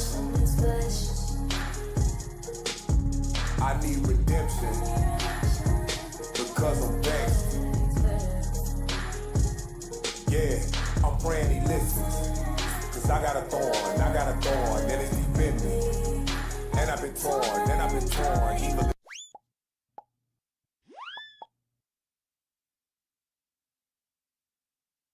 IUIC Boom Cards are fun, interactive digital activity quiz cards for children ages 2 through 10. Our Boom Cards offer an educational product that is the first of its kind. We have decks in English and Spanish, tailor-made for young Israelites to learn our history and commandments. You can use them in your homeschool classroom and after-school assignments, or even on the go. The intuitive, easy-to-maneuver digital learning features found on our boom cards are self-correcting, allowing children to learn without their parents' help. Anytime you have an internet connection, you can fill your child's idle time with profitable and true biblical teaching. You can access IUIC boom cards on any mobile device or computer at www.boomlearning.com/author/IUIC. You can also download the Boom Cards app on the Apple App Store, Google Play Store, or even on your Kindle. Righteous digital activities and study tools for your children are now available through IUIC Boom Cards. Hey, shalom, shalom, shalom. Y'all are tuned in to Inner Scripts. Reloaded. Okay. Let me put my headphones on. I think they work now. Yep. Hey, my bad. You know me, old school, y'all cool going through stories, man. Yeah, I got stories. New and improved Cadillac Red. Yeah, man. All right, so let's go through isolating. We're going to go back to this article, isolating. Isolating. The parent cuts off the child from normal social interactions. They may confine the child, preventing them from participating in social activities such as family gatherings and school functions. Scroll down. You got anything on that? Child. Yeah, real quick. That they say a lot of times serial killers come from isolated households. So I know it's Edomites, mainly, white people. Right. But that's white people. But they don't learn those social skills. They don't learn how to interact properly with people. They don't learn how to share. They don't learn how to teamwork, how to communicate certain things, and then that's why they be so aggressive, so angry. And that's why they want to unalive people. I've been seeing people on social. They say unalive. Unalive. So now I want to unalive because they can't say the word because YouTube strikes it. And all that. I know that. So they Edomites, they gonna go extreme left. Right. They gonna go far left. Well, I never interacted with anybody. You would think they'd be like, well, I get the freedom to interact with everybody. Right. They like, nah. Let me just unalive them. Right. Yeah. That's Just because it's Tuesday. Yeah. That's Edom. I knew a brother Cap up in high school, Nigerian, Igbo, and his mom was heavy isolating, like as far as like him going out, but it was isolating, in my opinion, was the good way because he was like, I got to be at home by 9 o'clock, 10 o'clock. Right. Single mom want me at the house, so he would always. But when I would see him, he would always be like, he got a whole grudge. Like we just talking about grudge. He's mad because he's like, man, my friends they out late at the football game. They had a party, this and that, and the brother built up a grudge. Very smart, went to college, graduated, but in my opinion, because of that grudge, he kept on seeing. He looking at the sins and the lust of everybody else. Ended up with a white woman. You know what though? That's a heavy point because they talk about that in college a lot. A lot of, especially girls, but the boys too. A lot of people who grew up in isolated households, when they go to college, because they've been held back from so much social interaction, they, like you said, they want to interact with everything and everybody. They want to try all this new stuff, and that's why they get to college and they get bugged the hell out. They doing all type of drugs, doing all type of stuff, all type of fornication and evil because they were so confined too much and they never seen it. Now they back home paying off student loans. Right. Damn. Dropped out. Child neglect. Child neglect. The parent fails to provide basic needs such as food, shelter, and clothing. They may leave a child mentally, physically, or emotionally ill or prevent them from receiving treatment. And you get that a lot. You see some of these judges or some of these celebrities, judges, stuff like that, where they came from nothing. Remember the character Will Smith played? Pursuit of Happiness? Yeah, on Pursuit of Happiness. What's the brothers? Is it William something? William. Y'all throw it in the comments if y'all know what the brother's name is. He was a brother out of Chicago, right? Help us out. Real life story. Yes, it was a real life story, Pursuit of Happiness, and he was with his son. They growing up in public in train bathrooms, train station bathrooms. Right. He's trying to get a job. His what's the dude's name? God dog. Put it in the comments. Y'all help me out, man. AV, y'all somebody help me out, please. But his wife, I'm gonna say William, just because William, his wife, she was one of those where she was verbally abusive. You ain't that sage, And so the brother got feeble, weak need. Thank you. What's the brother's name? Based on a true story. Click the based on a true story. Yeah, that's what it was. Chris Gardner. That's it. Chris Gardner. Yeah. Yes. Abusive wife, and then the son grows up. He grows up in train station bathrooms and all that. Now, obviously, the story ended up good, and the brother was successful, went on to, you know, pursue a career, all of that. But the point is, the mama, the woman, she pushed. What does the scripture say? Hands and feeble knees. Help me out. Oh, Weak yeah, hands and feeble knees. Sirach 26. Right, Sirach 25. Yeah, I get it believe. for you. You ain't got it right. Made weak hands, feeble knees, and drove her child to the point of a woman that abated the courage. Yeah, sleeping in train station bathrooms. I'm like, man, you get Judge Mathis. I know he grew up in a crazy situation, and it's many other stories that y'all can look up on YouTube with child neglect. Now let's go to the parentification. The parent forces their child to grow up and take on responsibilities they are not ready for. The child is criticized and punished for their age-appropriate behavior if they do not meet these expectations. All right, what y'all got on that? So there's actually a term that was used to identify this, but they used the term to nice it up or to dumb it down, whichever way you want to say it. It was called latchkey kid. Latchkey children are products of parentification. Because I know many children out of my neighborhood, again, at a time where because the father and the mother both had to work, or either the father wasn't at home and he was doing nothing, so the mother was the one providing. In first, second, third grade, as early as that, these kids were going home and having to provide their own meals. You know what I mean? They were told, lock the door, don't answer the phone. They were given money to go down to the shopping center, to the corner store, to do the grocery shopping for themselves because mama was at work. She couldn't do it. And her mind was always that somebody would watch out for them or whatever. But I saw this a lot in the 70s. And the way that you know that it really affected us is because we did not see it with Edomite children in that same way. I'm sure there were some latchkey kids amongst them, but I saw a huge community of children that were latchkey kids because daddy was going on some BS and mama had to work. And this young boy, 6, 7, 8 years old, had to learn to boil water, to cook rice, weenies, whatever, to feed himself. Yep. I saw that a lot. That story is more common than you think in the black community. Yes. In the white communities, like you said, you alluded to, that's usually in the trailer parks. You see what I'm saying? Right. But let me get that in Lamentations 4 and 3. Because it go back to the woman. In most cases, 90% of the time, this is going back to the woman, right? This is what the Most High said about it in Lamentations chapter 4 and verse 3. The book of Lamentations, chapter 4 and verse 3. Even the sea monsters draw out the breast. They give suck to their young ones. The daughter of my people is become cruel like the ostriches in the wilderness. The Most High is comparing the black woman, Hispanic Native American woman, to worse than a sea monster. He's comparing it to an ostrich. He say even sea monsters nurture their kids. But our people, we find it so hard to do. This poverty, this captivity we in, it got to be the Most High's masterpiece. It got to be. So without these scriptures, we'll continue to produce generation after generation just like this. Right. You know what I think about this too? I think I'm suffering from parentification. Yeah.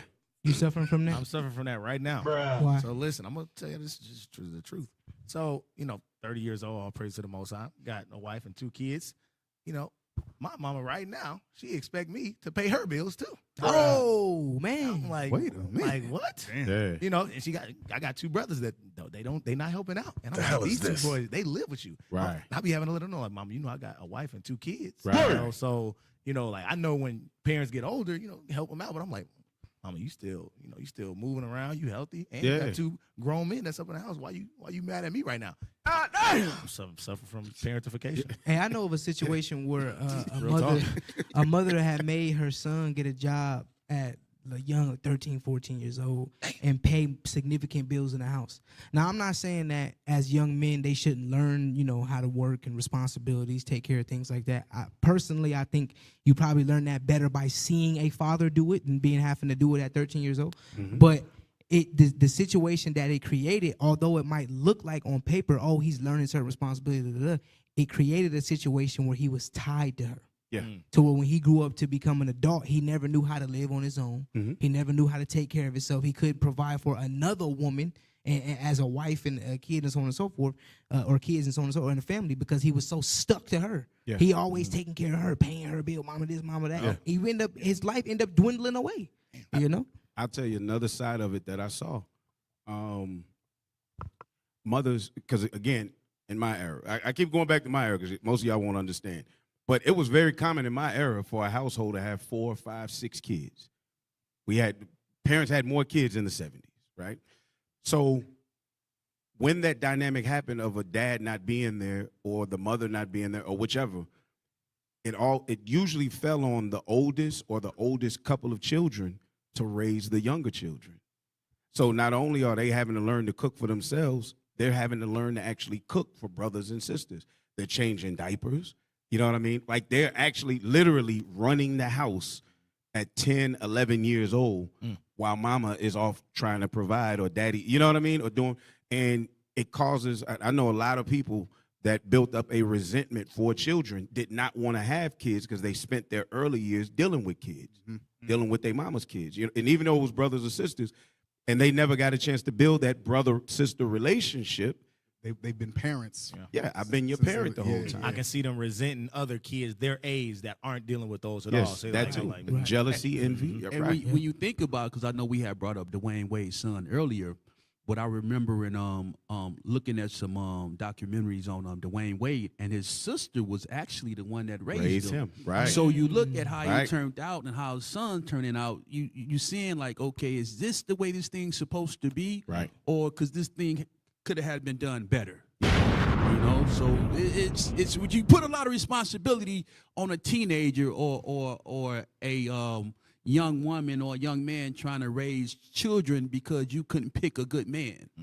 Right. Now you got to be out here going to work, because if you don't go to work, you can't pay these bills. These kids can't eat. You can't take the kids to work. So now they got to be at home by themselves. Lock the door, don't let nobody in. And I told you I don't want nobody in my house. That's how I used to go. Everybody know the story. Esau's video games help fill the void of the missing father or missing mother. And a lot of kids, you have grown men, 40, 30, 50 years old, they play video games all day because that's all they knew growing up. Damn.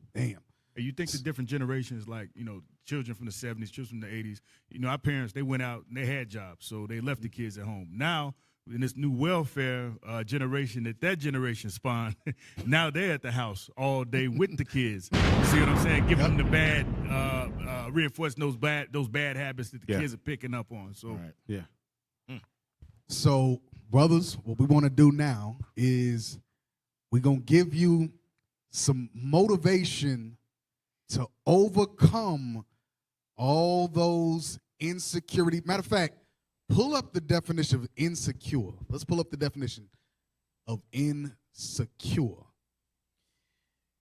Go to 2 Corinthians chapter 5, verse 17. Like I said, we don't really need to go deep with brothers. Right. Because for the most part, especially brothers that are trying to get their mind right, get their spirit right, overcome all those insecurities of life that they grew up with, whether they were neglected, if it was verbal abuse, if they were exploited, or whatever the case is. It don't take much for us to really just overcome that SH and get to the next level. Right. That's right. So insecure. Let's look at B. Definition 1B. Oh, yeah, let's look at one. Look at one. 1A. Or you want A? Yeah, 1A. Deficient in assurance, beset by fear and anxiety. So the fear and anxiety is the verbal abuse. It could have been physical abuse. Give me some. You could have been terrorized. Go ahead. B, not highly stable or well adjusted. So amongst blacks and Hispanics, there is no stability amongst the households. At all. That's why this brother that's a boxer, he got a girlfriend, 6 kids. He didn't grow up in a stable home with a husband seeing his father, wife seeing his father. He didn't see that. Right. Go ahead. Definition 2, not confident or sure. Not confident or sure of yourself. So you walk around like this. You walk around very unsure of yourself. Yes. You're very mealy-mouthed. Yes. Go ahead. Definition 3, not adequately guarded or sustained, unsafe. Unsafe. Go ahead. Not 4, not firmly fastened or fixed, shaky. You shaky. You toss to and fro here and there, whether it's job, whether it's religion, whether it's relationships. You can't get married. That's why you got 3 or 4 baby mamas. Go ahead. Definition 5, unable to reliably afford or access what is needed to meet one's basic needs. Read the example of that. Families that are housing insecure, that are at risk of losing their housing. And you see that a lot. You mentioned about the what did you just mention? The welfare generation. The welfare generation. So you always feel like you're at risk. How many times have I heard brothers say, well, mama, you know, she was paycheck to paycheck, and we was always getting put out. Right. We was from house to home, and we was from home to house, and we had a pot to piss in or a window to throw it out of. Right. That's the insecurity that you see in number 5. So you know something, Cap? I think the alter ego that's created by these insecurities, that's why you see us with all the bling bling, you know, the Jordans, everybody got to dress like, you know, dress right, because for so long they all of these insecurities was precipitated by lack, you know. So you went for so long not having nothing. Now when you have the opportunity to get something, you go overboard. Yes. You know, Israel, we're going to go above and beyond the Call of Duty. Do the most. Yes, we're going to do the most. Now read this real quick, 2 Corinthians 5:17. The book of 2 Corinthians, chapter 5 and verse 17. Therefore, if any man be in Christ, he is a new creature. So if you are in the process of repentance, you know that you're an Israelite of the tribe of Judah. That's right. Or Benjamin or Levi or Ephraim or Gad, you know. Or Gad. Or Gad. Or Gad. It says you're a new creature, meaning you are a new creation. You are a new man. I don't care what your mama said about you. Right. I don't care if she said your daddy wasn't no good. You ain't going to be nothing like your daddy. Right. You look just like your daddy. I don't care if she said that. Christ said you a new creature. Come on. Old things are passed away. So all of those insecurities, all that unshakiness, go back to the definition. You being unshaky, unstable, not confident, unsure of yourself. You feeling inadequate and you're guarded. You are firm. You're not firmly fastened. You're not fixed. You're unable to rely on affordable housing. That's some of you brothers that live with your wife. Right. She don't live with you. You live with her. Live with her. Right. You can barely hold a job. You are still dealing with the insecurities of life. That's right. You're still dealing with that. And if you say that you're in Christ, you say that you're a repentant Israelite, you're in the process of repentance. Christ said that you are a new creature. That's right. Old things are passed away. Come on. Behold, all things are become new. So now you got to work on sustaining yourself. You got to work on being confident and sure of yourself. You got to work on being firm, fastened, and fixed, not being shaky. Scroll up. You got to work on being stable. You got to work on being well adjusted in life. Right. That means holding a job, having a trade, having a skill, something that you can add to the nation. Yes. Something that the nation can benefit from. Yes. You got to work on not being deficient in assurance, not being set in fear and anxiety. That's what you got to work on. That's the newness. You know, it's crazy because looking at that, there are those brothers who would believe, because I'm going to deal with the proving process. There are those brothers who would believe that that's leadership trying to lord over them. When the reality is that leadership is saying, bro, you are living an insecure life still. We're trying to help you build yourself into a point of being secure. Because then when you get that woman, she going to have her insecurities. And guess what? You're going to have to be strong enough or far enough away from your insecurities to be able to help build her out of her insecurities. Brothers think that you're just trying to stop them from getting married. It's like, no, I'm trying to stop you from jumping off a goddamn cliff with no parachute. That's what I'm trying to do. Hey, but you know something? A quick fix, like you say, gainfully employed. You know how good you feel when you get a paycheck. Right. You actually, it's you don't pay what you don't owe what you make. You know what I'm saying? That's brothers when they get jobs, brothers that are employed, brothers who can supply for the household. those the brothers that do have a better sense of confidence, and it tells in they walk. You know, when my money jacked up, my face jacked up. Yeah. You know what I'm saying? Yeah. So Man, think and about it- that. yeah, and that's real. Yeah. So now let's hear from our leadership on how we need to move and conduct ourselves as men from day to day, month to month, year to year. Play that. Man you are today. Brothers, the man you are today should not be the same man tomorrow. That shouldn't be the same man you are tomorrow. If you are in this truth and you are not growing, guess what, brothers? You are stagnant. No, you become stunned. Why am I stunned? Why am I not growing? I feel like I ain't growing. I'm the same place I was last year. What's going on, brother? You are comfortable. That ye may grow thereby. That you may grow thereby. This truth is about growth.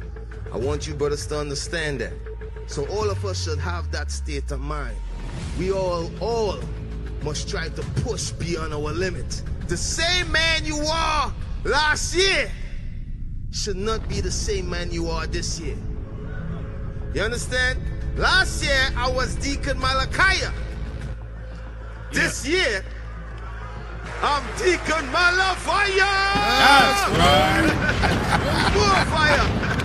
Hey, and the whole room exploded. Yeah, the whole room exploded. Because he's living. Yes, that's right. What he said, what he imparted in us. Yes, he lived it. He's living it. Yes. Last year he was Deacon Malachi. Yes. A year later he's Deacon Malafire. And you can see it. And you can see Yes. it. You hear it in his teaching. I don't know, Yes. brothers and sisters. Y'all got to make sure y'all are tuning into Ravening Wolves on Sundays because you hear the growth. Scriptures that you've read, but you like, oh shoot, Right. Say the saints are here, and those are the martyrs over here, Right. and those are the angels over. Right. Oh, how did you piece that together? Right. Yeah. I'm like, yo, Yeah. But that's the growth. So I'm not talking about you going into the dark sayings tomorrow or next week or next month. Right. What we're talking about is you got to start on a basic level because before he went to Deacon Malafire mode, he always talks about he had to fix his marriage when he first came in and he was learning right up under Bishop. He talked about, I was arguing with my wife. I was fighting with my wife. Now I ain't arguing with no woman. Right. I ain't arguing with no woman. There's levels to this thing, man. Yes. It's levels to growth. Levels to it. Hey, Cap, another thing too, he said, I remember sitting in this class. This class was so heavy, but it was one phrase that he said in this video that he kept saying in the class. For those of us who sat in it, was push beyond your limits. And we talked about these insecurities. We talked about some of the emotional hangups, the mental hangups that come from the abuse that we went through as children or various different things that we went through. You know, in order to grow, you have to push beyond your limit of your own mind. Yes. Because a lot of times we put limitations on ourselves because of the comments of you ain't ish, you ain't gonna be ish, you never da. We put these limitations in our own brain of what we can do. Right. We are second guess ourselves. We are doubt ourselves. Oh, well, no, I can't do that because it's a subconscious thing that you telling yourself you can't do something. Right. So no, God said in Psalms 82:6, we don't have to read it. He said, I have said ye are gods. That's right. When you are a God, that means you have the ability to create. That means you have the ability to execute. That means you have the ability to bring a goal into completion in reality. So you have to think within yourself, I am a God. I got to stop limiting myself on the things I can accomplish and put forth the work to accomplish those things. That sounded like Les Brown, man. Pull this up. Pull this up. So I was in a circle. I was talking to brothers, and I just kept replaying what Deacon Malafire said in that at men's conference. And something that I thought about is our limits are within us. Yes. We can say, oh, well, my mama told me I wasn't this, my daddy wasn't there, my grandmama this, my kids that. And we point at everybody else as limitations for us. Yes. Your limits are within you. Yes. You got to figure out within yourself. That's why the scripture says, Psalms 4:4, to commune with your own heart upon your bed. Right. You got it, and that's what Paul got it from in 2 Corinthians 13:5 about examining yourself. You got to figure out how to push past your limits. Yes. The limits that are within you. Yes. Even if you got how many? Well, I know I've seen on social media. I see men that ain't got no legs or they're in wheelchairs, but they jack the hell up. They push past the limitation that 99% of us would have and say, "Oh, well, my legs don't work, so I can't be fit." Yeah. That's a limit that you have within your own mind. Yes, right. Because it's a lot of brothers with both legs that work very well. Right. Hey, I got another story, and I'm gonna make it quick. Fact. Yeah, they want to try to walk back. That a fact. Yeah. I'm gonna make it quick. Grew up with a guy across the street named Michael Jackson. Mike was about 15 years older than me. Mike got hit by a car playing in the street. It jacked his whole backbone up. He was never able to walk again. But Mike, when he became a teenager, he began lifting weights. By the time Mike hit his 20s, Mike was able to walk strictly on crutches. His legs would not handle him, but he refused to sit in that wheelchair all day anymore. So Mike walked on his crutches with his arms, all his body weight. Damn, on his arms. That's a strong this is how, goal. Yes, this is how Mike walked, on his crutches in the hood. You would rarely see Mike in his wheelchair. And I had crutches. I had knee surgery on both Yeah. knees. I know what crutches. I Right. couldn't do that all day. Right. Oh, He's man. strong in them up. Yeah. Hey, Mike was huge. His legs could not hold him up. So, he might use them to balance a little bit, but all of his walking was on them crutches, and that's how he walked. But think about what we doing right now. Damn, he must be. Wow, that's a limit with it. He We limited our own damn mind. Yes. Why are we not saying, "Oh, all praise to the Most"? Yo, that's dope, man. That's great. Yeah. We like, oh, I can't do it. Damn, you. Yes. We limited our own selves on the show. I'm embarrassed. Right. Yeah. I'm embarrassed. The hell is this? But those are habits that we got to break. Yes, We got to break those habits. Those are the limits. So we ain't perfect. We telling y'all we got to figure it out ourselves. Hey, Cap, just to piggyback off of that story he just said. Y'all know y'all ain't eating pork when y'all say Right. Yeah. I'm with my legs. I'm in the midst of very petty officers over there. So you got to be very mindful of your speech. Crazy. Yeah. So now I forgot my thought. Forget about it. Go to the next video. Play that. Blacks. And developing nothing more practical than developing a vision. It's not some pie in the sky exercise. It's without a vision, you're chaotic and fragmented and hopeless and disappointed, and someone can stop you just by putting up a single obstacle. You're a house divided amongst itself. You have no forward movement. You're not enthusiastic, and that's to be filled with the Spirit of God, by the way. And your life is a sequence of disappointments and frustrations and tragedies, and you're a leaf blowing in the wind. And that is not what you're called to be. That's not what you're called to be. You're called to be a visionary constructor of the paradisal vision. Really, that's who you are. Terrible as that is to apprehend. We already will lose everything we have to lose. Yeah. Right? We're all in this game, man. So there's, whether you want it to be this way or not, you are betting everything on your life. There is nothing. So the point in that one is vision. Vision. Vision. The only way you're going to get to the next level and overcome those insecurities, the instability of your life, the shakiness, is you got to have a vision in every facet of your life. Meaning, if you know, because I mentioned it last year. I mentioned it last week, just about basic things dealing with your posture. You got to have a vision of what is a godly man that possesses those alpha male, those alpha traits. How does he walk? How does he walk? Right. How does he talk? What are the inflections in his voice? If you got a vision like that of how those men move, now you know how to model yourself. Right. And now you know how to pattern yourself after those men. Remember, Christ said, I'm an austere man. So it's like, okay, what does that look like? Okay, now I gotta be around Bishop. Now I gotta be around the deacons. Now I gotta be around the captains to see how they move. Right. So now you gotta travel. So that means you gotta get out of your comfort zone of your front porch. That's right. Right. Hey, that's why it's real quick. And That's real quick, because we long time. Go ahead. That's why the scriptures say, "What there is no vision, the people perish." Yes. Because like he said, you become a weed shaking in the wind. You just everybody can stop you with one little simple thing. Right. You have no plan, no nothing you are subscribed to reach, and that's why you just wither away and perish. Exactly. So all I was going to say prior to that video right there, but even going to that, I know an officer, a mighty officer teaching in this truth right now, could not read until he encountered the truth and started reading the Bible. The Bible taught him how to read. Damn. All praise to the Most High. So that's the power of the Most High in this Bible right here. That's the power of vision. This is where I am now. This is where I'm trying to. This is where I need to get to. Right. This is where I must get to. Right. And then you line out the steps from there. You get counsel about it. Yes, there's going to be bumps in the road, but nobody's going to have a hand in your face to stop you at every little point because you got a vision. Right. Now go to this next one. You have to have thick skin to get better. You have to call yourself out if you're fat and you're fucked up. And a lot of people don't want to go there. They don't want to talk about their childhood.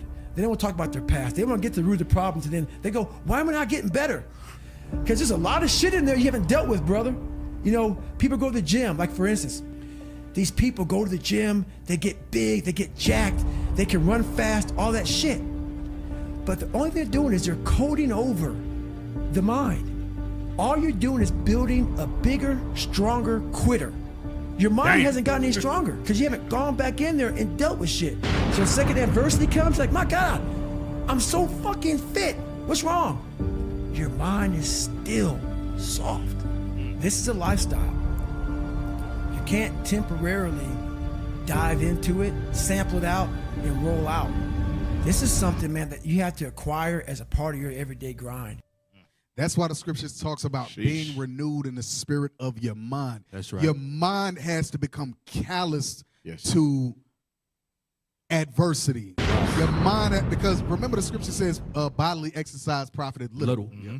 Because if you're weak in the mind, that one hand will come up and will stop you from fulfilling your full potential, from you growing and building yourself and rooting yourself in the scriptures, in the understanding of who you are, and getting to the next level so you can build yourself up to be a better husband, a better father, a better leader, a better example. Go to the next one. Go to number 8. Go to number 8. Number 8, and go to that time stamp, 57. Let's keep it moving. More motivation. Let's go. During the day, and most of it is on these fucking computers, phones, you know, Instagramming back and forth, whatever the fuck you call this shit nowadays, tweeting and texting and shit. We waste so much time on our little gadgets. It's unreal. And we talk about we have no time. If you really you have to take your day and write down this one day. Everything you do, write that down, and you're like, my God, I am wasting so much time on frivolous bullshit. It's not even funny. I mean, it will, if it doesn't infuriate you, it should. Because there's so much time. I can't get it in. Look at your schedule. You just wasted 7 hours today on bullshit. I mean, and you don't have an hour a day to try to get something in for yourself. I guarantee everybody can find an hour. Then it becomes about willingness. Yeah. Because most people just they're not willing to get up that early or to make those sacrifices required. So it's a function of how badly do you want to change your life, and what are you willing to endure to craft that life that you aspire to have, or do you just want to talk about it? Yeah, I mean it's fucking miserable. It is miserable. I mean, to get up every day or 5 days a week, whatever, when it's snowing, shiny, not shiny, not comfortable, and to go in the gym and work out when you don't want to go to the gym, it is not fun. Yes, and we want it very fast. If you don't see results in the first 2 days or the first week, I'm done. That's the mentality of most people. Yep. The struggle is too real. We're not patient. We like in a world where you can Google the best restaurants around me right now, no one is patient. And for you to lose weight, for you to stop drinking, whatever the hell you're going through, it takes a lot of patience, a lot of time, and a lot of pitfalls, a lot of plateaus. You're gonna hit so many fucking plateaus. If you don't know how to get around that plateau, it's not gonna happen fast. Yeah, everybody wants. So that's big. That's big. What y'all got on that? Just real quick. I say with this is each achievement that you make, right? Because you've made some, and I'm speaking of those in the truth.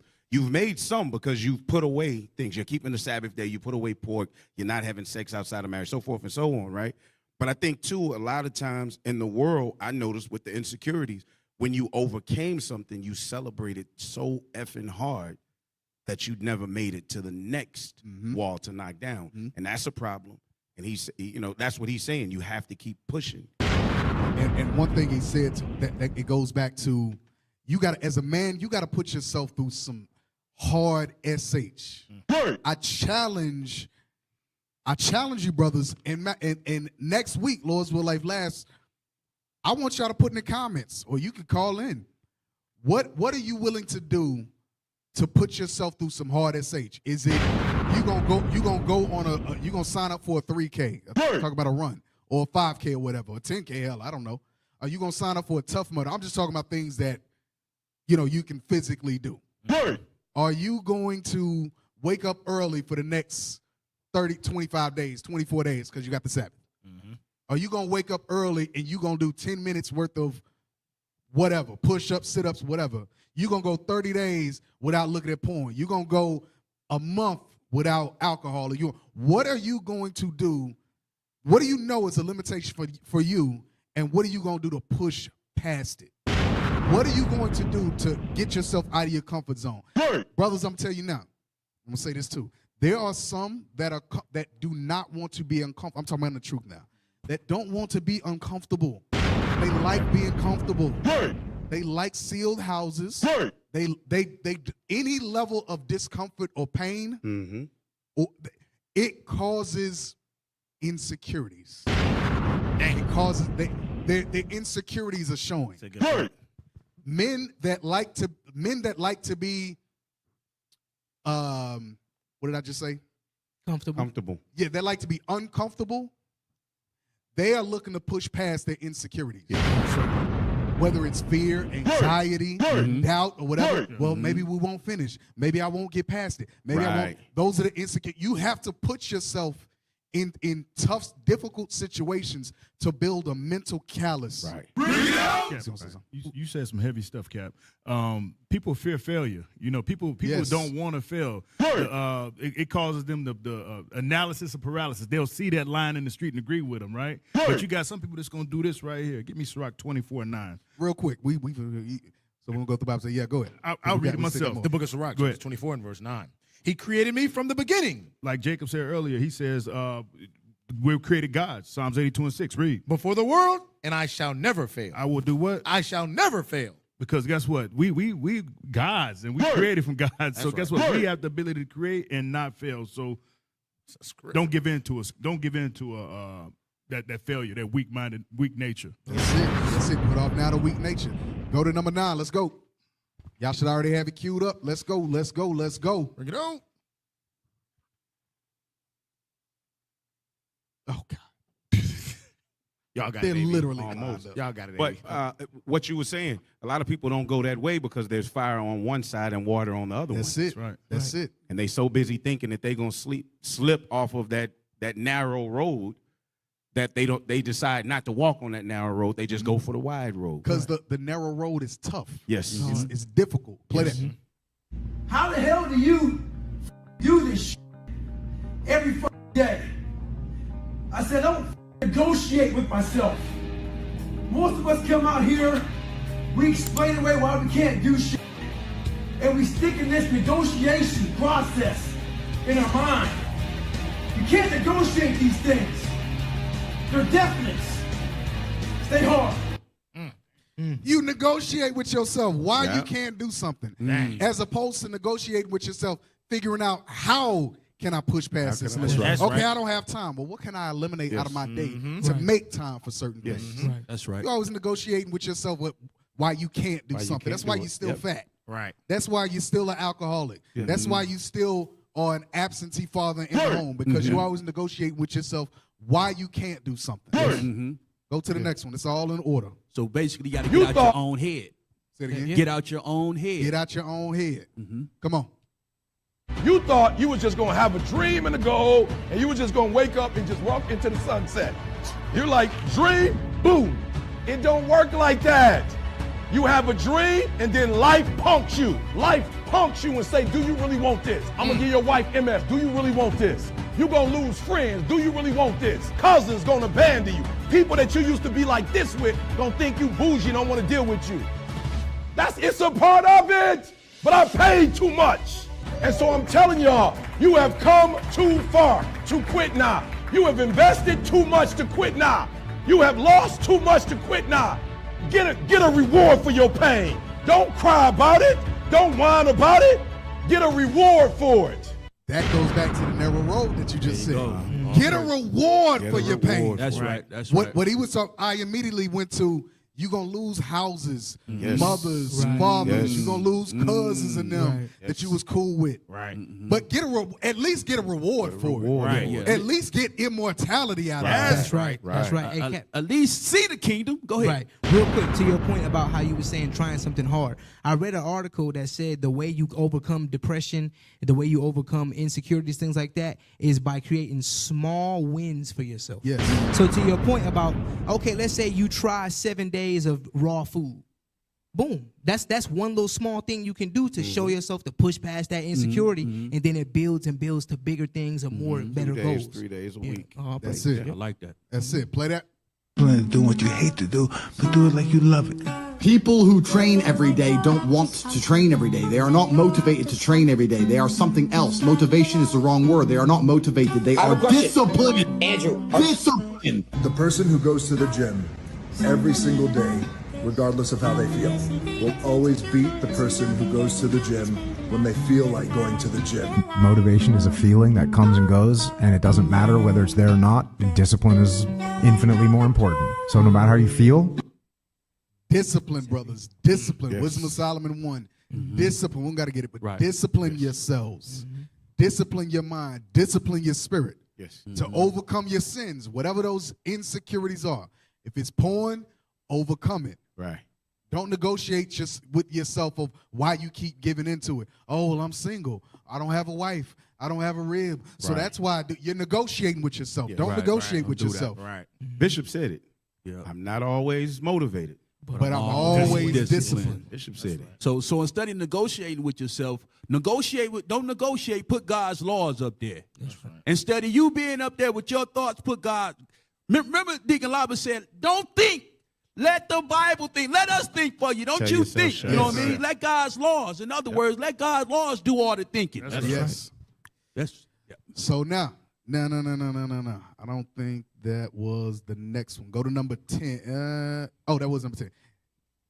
Yeah, now let's go to this one. In the scientific and academic literature.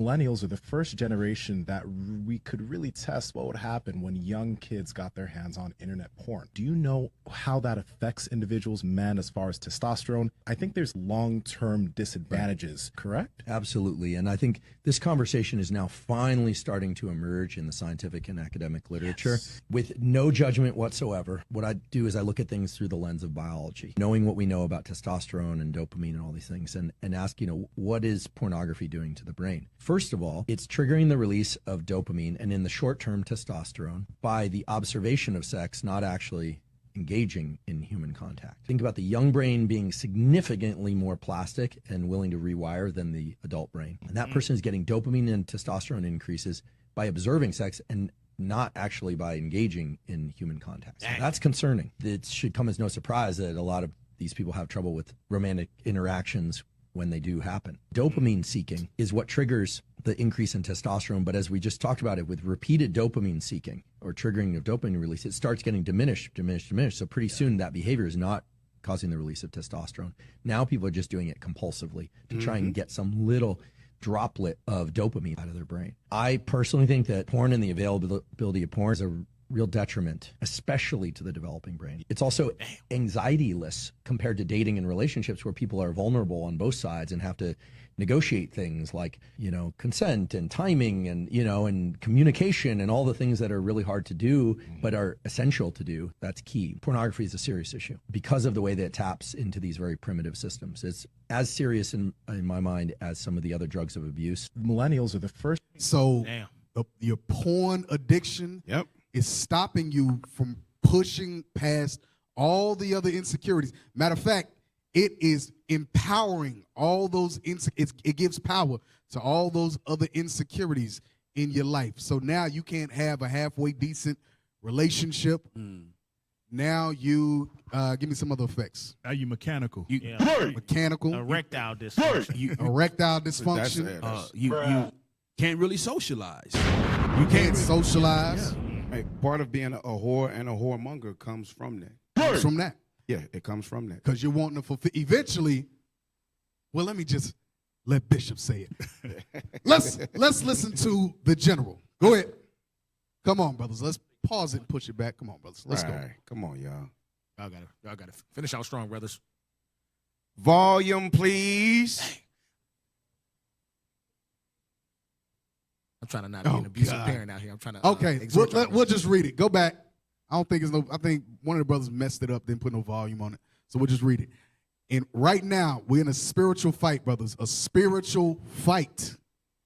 And things that happen in the spirit realm will eventually manifest in the physical world. Things you struggle with in the spirit, if you cannot conquer that, eventually will manifest in the physical realm. Eventually, it's going to manifest itself in the world in the physical realm. So the victories we gain in the spirit realm, we eventually gain those same victories in the physical realm. If you lose in the spiritual realm, you will lose in the physical. I hope you understand what I'm saying. I hope that's not too deep for you. So if you lose the battle of porn, procrastination, laziness, slothfulness, if you lose that in the spirit, it manifests itself in the physical. Right. That's why you got to transform your mind first and foremost. Push past your limits. Have a serious sit down. Have a serious conversation with yourself. Commune with your own heart upon your bed, brothers. All right? That's why those insecurities manifest into degenerate behavior. Yes. Yeah. Absolutely. And it will show on your countenance. It will show in your posture and on your face. Yes. You brothers that slouch, you still switching your hips when you walk, you crossing your legs, sitting down, you doing all that. No. Yep. We're going to fix those insecurities. You got to fix those. You got to want to fix those insecurities. That's right. All right? So, So we closing out. Brothers, let's go. Thank you. So make sure you subscribe and follow IUIC Dallas, Instagram at IUIC Dallas, Facebook at IUIC Dallas, TikTok at IUIC.Dallas, YouTube at IUIC Dallas. You can donate via PayPal to IUIC.Dallas at IsraelUnite.org. Brothers, let's push past our insecurities. And Lord's will, we'll see y'all back here next week. Y'all are tuned in the Scripts. You're listening to In the Scripts. Reloaded. I think different, I see clear, done hooked up with a brother in, getting built up with no fear. I'm in the streets on a Sabbath day, crying loud, pouring out the sin in a